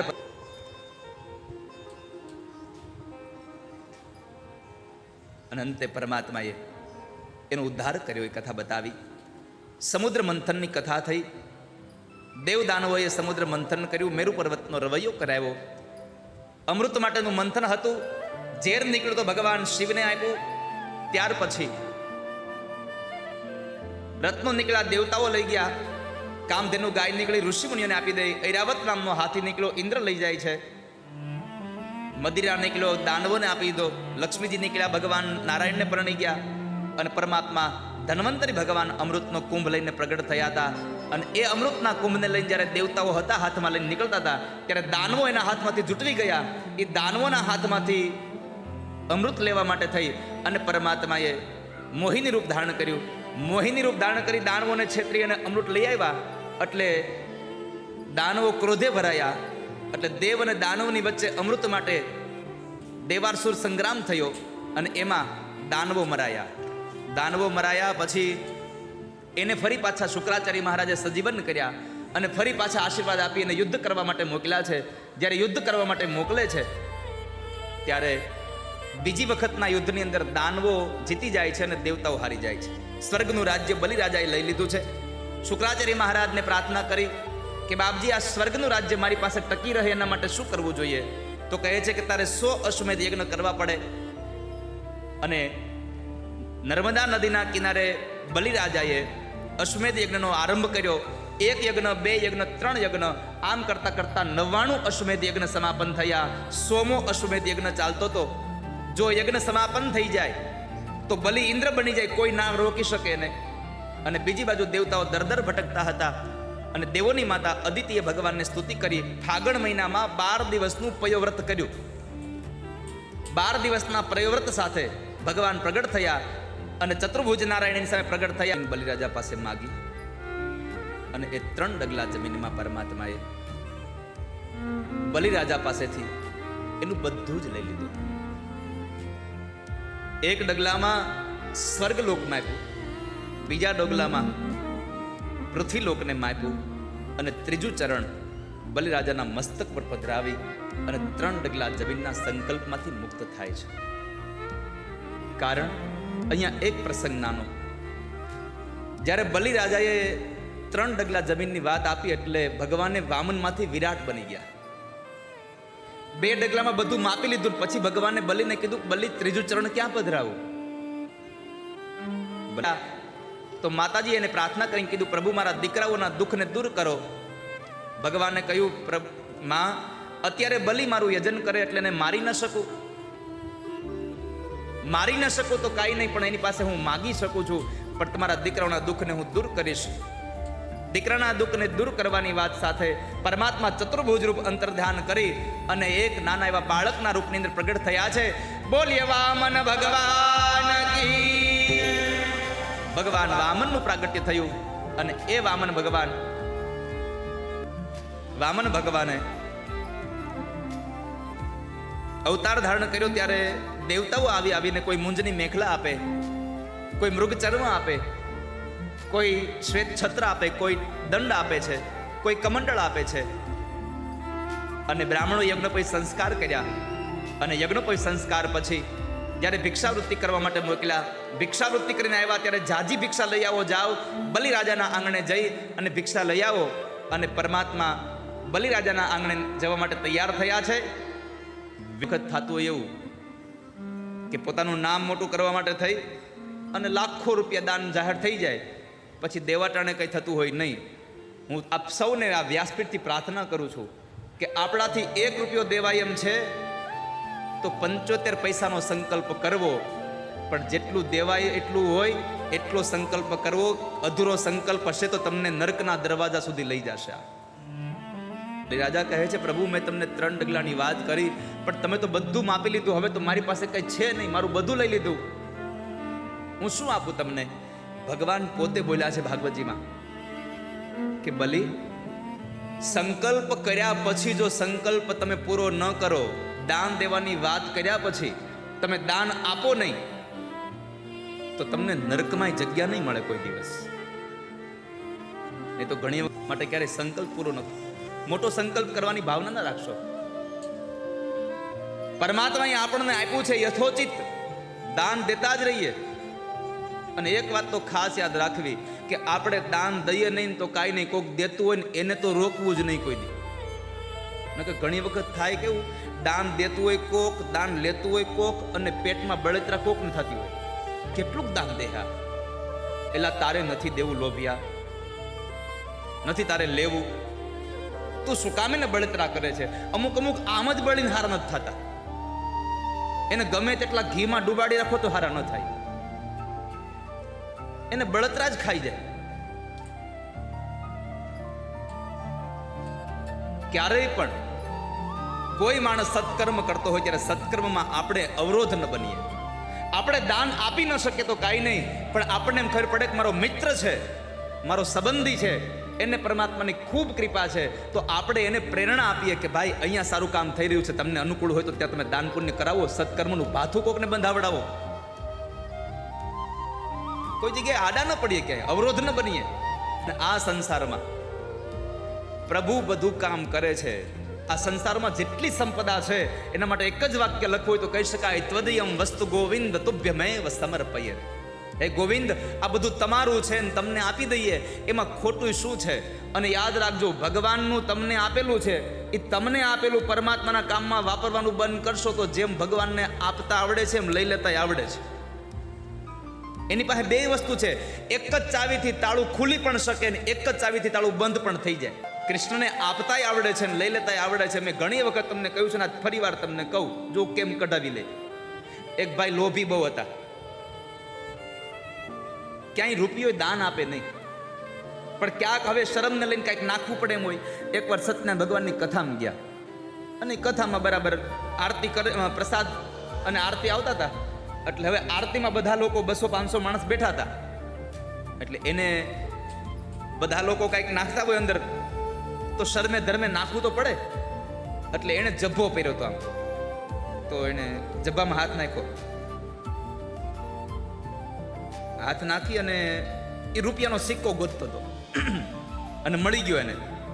તો સિક્કો આમ કાઢ્યો બારો, 1 રૂપિયાનો સિક્કો થાળીમાં નાખી આરતી લઈને કીધું કે હે ભગવાન, મારા છોકરાને 12માં પાસ કરી દેજો 1 રૂપિયામાં. આપણું એવું જ હોય છે, 11 રૂપિયા ડોનેશન બોક્સમાં નાખીને કહેતા હોય મારી દીકરીને હારો ઘરવાળો દેજો. 11માં પછી કેવું મળે? એનો સિક્કો નાખ્યો એટલે આરતી આગળના ભાઈ પાસે ગઈ, એટલે એને જરાક પાકીટમાંથી પૈસા કાઢતા વાર લાગી. પાછળથી એક ભાઈ બેઠા હતા, એમણે આ લોભી માણસના ખભા પર આમાં હાથ આપીને કીધું કે ભાઈ, એટલે પાછળવાળું જોયું એટલે એણે પાછળથી 2000ની નોટ નાખી. આરતી આમ આગળ ગઈ. પાછળવાળા માણસ પૂછ્યું કે ભાઈ તમે બધી કથામાં જાઓ? હા. બધી આરતીમાં બેસો? આરતીમાં તો રહેવું જોઈએ ને, ભગવાનની આરતી તો. એ કે બધી જગ્યાએ તમે 2000 રૂપિયા આરતીમાં દો? ના ના, કેમ? હમણાં તમે 2000 નાખ્યા ને આરતીમાં? અરે એ મારા ક્યાં હતા, તમારા હતા. અરે ના ના, એ તમે પૈસા કાઢતા હતા ત્યારે પડી ગયા હતા, મેં તમને અંબાવ્યા, તમે આરતી નાખી દીધા.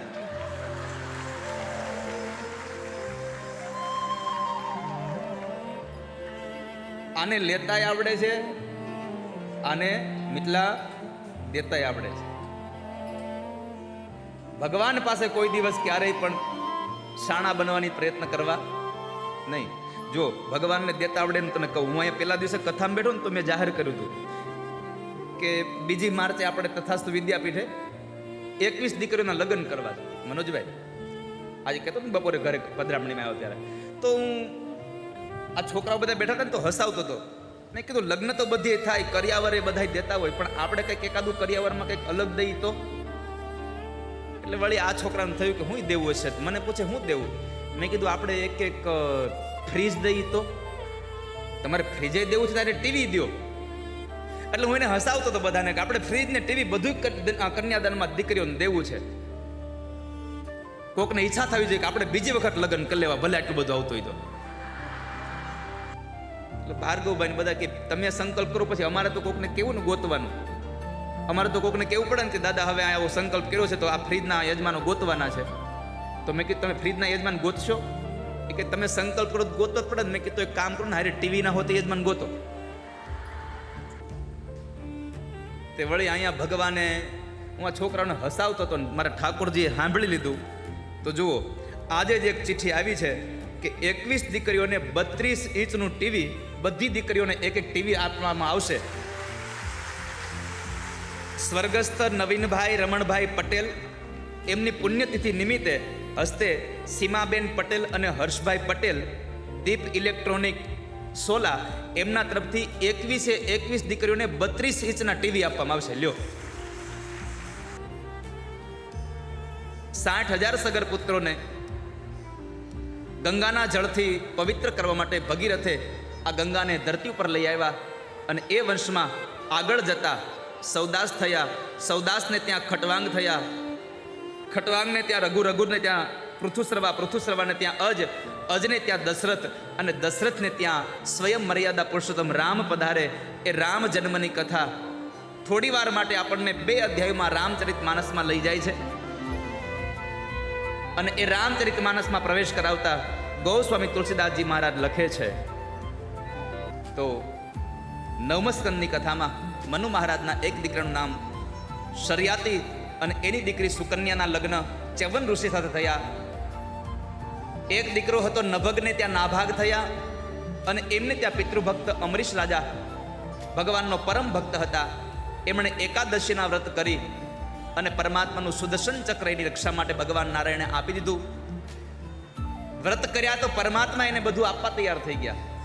અને ત્યાર પછી સગર ચરિત્રોની કથા હતી કે જેમાં 60,000 સગર પુત્રોને અવધપુરી રઘુકુલ મનિરાઉ વેદ વિદિત તેહિ દશરથ નામ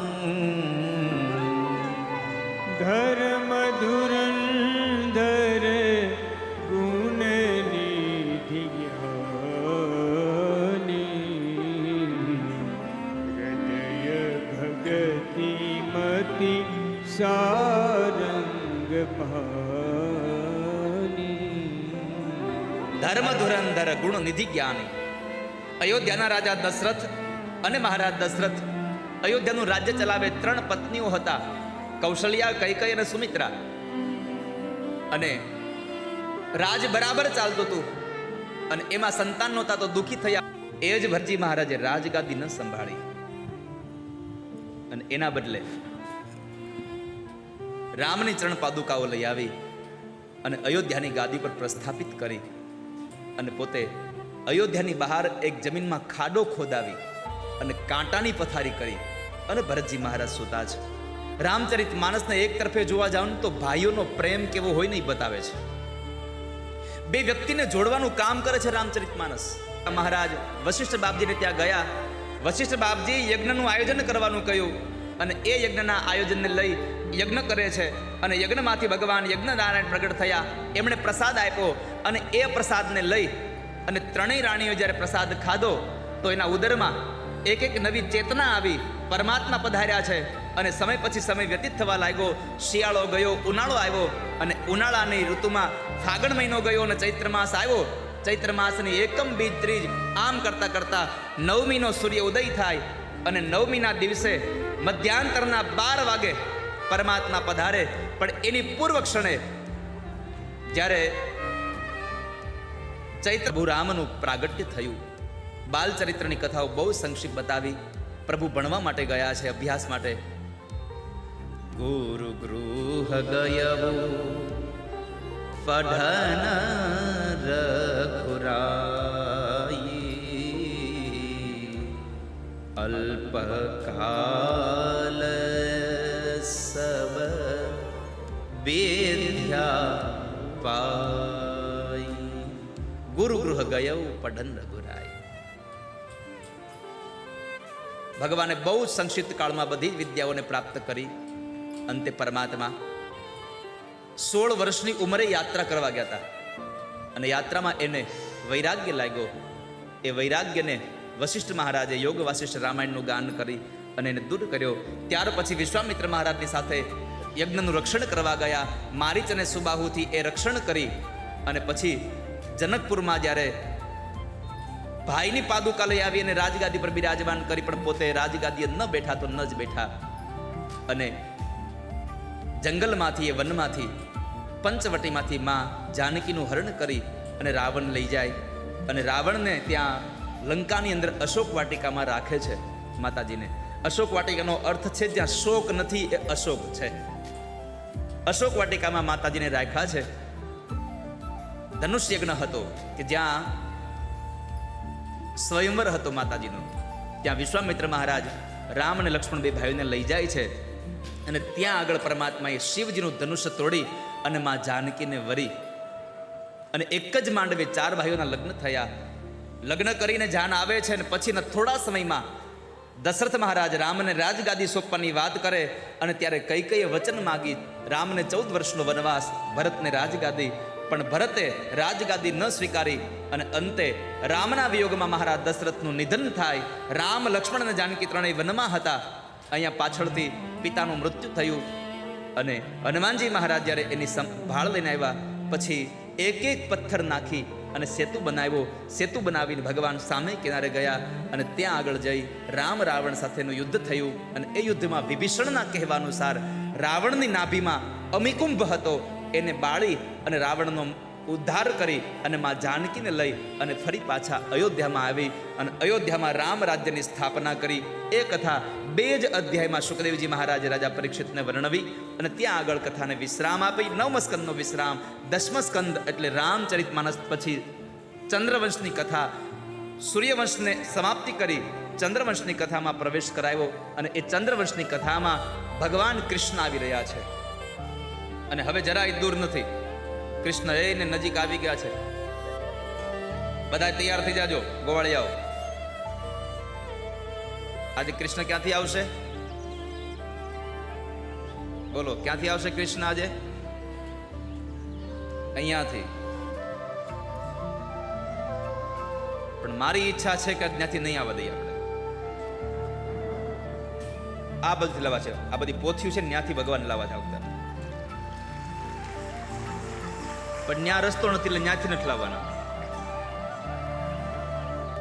ન અહીંયાથી આવે ન અહીંયાથી આવે. તમારા અંતરનો ભાવ હોય તો હૃદયમાંથી કૃષ્ણ પ્રગટેવાલા. કૃષ્ણ હંમેશા હૃદયમાં રહે છે, કારણ કૃષ્ણ એટલે પ્રેમ, અને પ્રેમ માણસના હૃદયમાં હોય. ધંધો બુદ્ધિથી થાય, પ્રેમ હૃદયથી થાય. એટલે કૃષ્ણ હૃદયમાં રહે છે. અને જ્યારે ભગવાન આવે, અને આ તો એવું વ્યક્તિત્વ આવે છે, એ થોડું છાનું માનું આવે. જુઓ મંગલ ઘંટ સુણાય. પણ કાલે બે મારા પરમ સ્નેહી હતા કે જે અંતરથી મને ખૂબ પ્રેમ કરે. ભાઈ, ગુજરાતનો એક એવો અવાજ એટલે કીર્તદાન ગઢવી અને સાંઈરામ દવે, આ બે મારા પ્રિયો, એટલે એમને પણ એકવાર તાળીઓના નાદથી વધાવીએ કે તારી બેન માટે તું સારથી બન્યો, પણ તારી જ આ બેન દેવકીનો 8મું સંતાન તારો કાળ છે, મૃત્યુ છે. અને આ વાતને લઈ અને દેવકીને મારી નાખવા તૈયાર થયો. પણ વસુદેવજી મહારાજે વચન આપ્યું કે અમારે જેટલા સંતાન થશે એ બધા તમને આપી દેશું, તમે આને ન મારો. અંતે બંને જણાને કેદ કરે છે. સમય પછી સમય વ્યતીત થવા લાગ્યો. એક દીકરાનો જન્મ થયો. કંસને દીકરો જ્યારે વસુદેવજી મહારાજ આપવા ગયા તો કંસે માર્યો નહીં. એટલે દેવર્ષિ નારદને ખબર પડી કે આ તો માંડ્યો છે પુણ્ય કરવા, તો પાપનો ઘડો ભરાશે નહીં, તો પ્રભુ પ્રગટ નહીં થાય. એટલે નારદજીએ આવી અને કંસને સમજાવ્યું કે આકાશવાણીના વચનો હતા 8માંથી મૃત્યુ, પણ ક્યાંથી 8મું? પહેલેથી, બીજેથી, ત્રીજેથી, ક્યાંથી 8મું? કે કંસ હવે બાળકોને મારવા તૈયાર થયો. અને એ સમયે એક પછી એક આમ કરતા કરતા 6 બાળકોને કંસે દેવકીના મારી નાખ્યા. તમામ દેવતાઓ અને ભગવાનને બધા પ્રાર્થના કરે છે, પ્રભુ હવે પધારો. અને ત્યારે પરમાત્માએ શેષને આજ્ઞા કરી કે જાઓ, તમે દેવકીના ઉદરમાં રહો. માયાને આજ્ઞા કરી કે તમે જાઓ, શેષનું સંકર્ષણ કરી રોહિણીના ઉદરમાં પધરાવો, અને તમે પોતે યશોદાના ઉદરથી આવજો, અને હું દેવકીના ઉદરથી આવીશ. આ જગતને વાક સુધા અને લીલા સુધા આપીશું. પરમાત્માની આજ્ઞા પ્રમાણે માયાએ કામ કરી નાખ્યું. શેષનું સંકર્ષણ કરી રોહિણીમાં પધરાવ્યું, અને પોતે યશોદામાં, અને બ્રહ્મ પોતે દેવકીના ઉદરમાં આવ્યા છે. સમય પછી સમય વ્યતીત થવા લાગ્યો. શિયાળો ગયો, ઉનાળો ગયો, ચોમાસાના મહિના બેસી ગયા. જેઠ, અષાઢ અને શ્રાવણ મહિનાના અંજવાળિયું પણ વહી ગયું. અને અંધારિયાની એકમ, બીજ, ત્રીજ, આમ કરતા કરતા 8મની સવારનો સૂર્ય ઉદય થઈ અને ચાલતો ચાલતો અસ્તાચલ તરફ પહોંચ્યો છે. રાત્રિનો પ્રહર શરૂ થયો. ચોકી પેરો તૈયાર કર્યો છે. પણ ભગવાનની જ્યાં માયા હતી ત્યાં કોઈનું કાંઈ ચાલે નહીં. અને એ સમયે બરાબર તમામ દેવી દેવતાઓની સ્તુતિને લઈ અને અંધારી 8મના રાત્રિના 12 વાગ્યા પહેલા મથુરાના કારાવાસમાં ભગવાન ચતુર્ભુજ નારાયણ પ્રગટ થયા છે. બોલીએ ચતુર્ભુજ નારાયણ ભગવાન. ભગવાન ચતુર્ભુજ પ્રગટ થયા. વસુદેવ અને દેવકીને ઉપદેશ આપ્યો. સમય વ્યતીત થયો. ભાદ્રવા મહિનાની અંજવાળી 6ના દિવસે ભગવાન દાઉજી મહારાજનું પ્રાગટ્ય થયું છે. બોલીએ દાઉજી મહારાજ કી. કંસને સમાચાર મળ્યા કે 7મો ગર્ભ રહ્યો નથી, તો કહે છે હવે આવે એ 8મો. અને સૌ લોકો તૈયાર થઈ ગયા, સાવધાન થઈ ગયા કે બાબા, તમને ડર હોય કે કંસ મને મારી નાખશે, તો ટોપલામાં પધરાવી અને યમુનાના સામે કિનારે ગોકુળમાં નંદ બાબાને ત્યાં યશોદાની ગોદમાં મને પધરાવી અને કન્યાને લઈને પાછા આવી જાજો. આટલું કહી ભગવાને પોતાનું તેજ માતા દેવકીના ઉદરમાં પધરાવ્યું છે. ચતુર્ભુજ રૂપ અંતર ધ્યાન થયું છે. તમામ સૈનિકો નિંદ્રાને આધીન થયા. અને બરાબર કહેવાય છે કે દેવી દેવતાઓની સ્તુતિ પ્રાર્થનાને લઈ, આ ધરતીની પ્રાર્થનાને લઈ, અને જેમ કાષ્ઠમાંથી અગ્નિ પ્રગટે, એમ માતા દેવકીના ઉદરમાંથી શ્રાવણ મહિનાની અંધારી 8મ અને રાત્રિના 12 વાગે મથુરાના કારાવાસમાં ભગવાન બાલકૃષ્ણ પ્રભુનું પ્રાગટ્ય થયું છે. બોલીએ બાલકૃષ્ણ ભગવાન કી. પ્રભુ બાલકૃષ્ણનું પ્રાગટ્ય થયું. થોડી વાર માટે થઈ અને માં યશોદ દેવકીજીએ રમાડ્યા. પછી તો વસુદેવજી મહારાજ ટોપલામાં લઈ અને સામે કિનારે લઈ જાય છે. કહેતી ગઈ કે તારો કાળ જન્મી ચૂક્યો છે અને સુરક્ષિત જગ્યાએ પહોંચી ગયો છે. માયા વહી ગઈ, હારે હાર કંસની નિંદર વહી ગઈ, પણ તોય એને હારા ડોક્ટરની દવા આપી એટલે નિંદર આવી ગઈ. અને 9મીના દિવસે નડે નહીં, એટલે આ બાજુ 9મીનો વહેલો પરોઢ થયું છે. યમુના 2 કાંઠે વહી રહ્યા છે. મંદ મંદ સુગંધી પવન વાઈ રહ્યો છે. પક્ષીઓનો કલરવ સંભળાઈ રહ્યો છે. નંદ બાબાની ગૌશાળાની ગાયોના ગળાની અંદર જે ઘંટડીઓ બાંધી છે એનો મીઠો રણકાર આવી રહ્યો છે. ભગવાન કહે હું જાગ્યો, કોઈ આ ઉઠતું નથી, હું આવ્યો તોય. પરમાત્મા રડ્યા એટલે માં યશોદાજી જાગીને ઠાકોરજીને ગોદમાં લીધા. નંદ બાબાના બેન સુનંદાએ અવાજ સાંભળ્યો એટલે ઈ આવ્યા. એટલે યશોદાજી કીધું, દેખ સુનંદા, ઠાकुर ने कृपा की और हमारे घर लालो भयो है. ત્યાં તો ફૈબાને હરખ હમાણો નહીં, મેંડા દોડવા, ભૈયા ભૈયા ભૈયા, બધાઈ હો બધાઈ હો બધાઈ હો. માર્ગની અંદર યમુનાને સ્પર્શ આપ્યો. યશોદાની ગોદમાં બ્રહ્મને પોઢાડી માયાને લઈને પાછા આવ્યા. બાળકના રડવાનો અવાજ સાંભળી અને કંસ આવી અને બેનના હાથમાંથી એ બાળકીને ઝૂંટવીને મારી નાખવા જાય. ત્યાં માયા હાથમાંથી છટકી ગઈ અને नंद बाबा कहे, अरे सुनंदा, बावरी हो गई क्या? क्या हुआ? अरे भैया बधाई हो. अरे किस बात की बधाई दे रही हो तुम? अरे आपके घर लालो भयो. नंद बाबा कहे, सच में? अरे हाँ सच में, ठाकुर जी ने कृपा की है और आपके घर लालो भयो है. बधाई हो, बधाई हो, बधाई हो, बधाई हो, बधाई हो. नंद बाबा ने समाचार મળ્યા. ગળામાંથી એક માળા કાઢી અને સુનંદાને ભેટ આપી દીધી. અને પછી આખા ગામને આમંત્રણ આપ્યું કે બધા લોકો મારા દીકરાના જન્મોત્સવને મનાવવા આવજો. અને સૌ લોકો આવ્યા છે. નંદ બાબાનું આખું આંગણું ભરાઈ ગયું છે અને એ આંગણામાં સૌ લોકો ભાવથી નાચે, કૂદે, ગાય.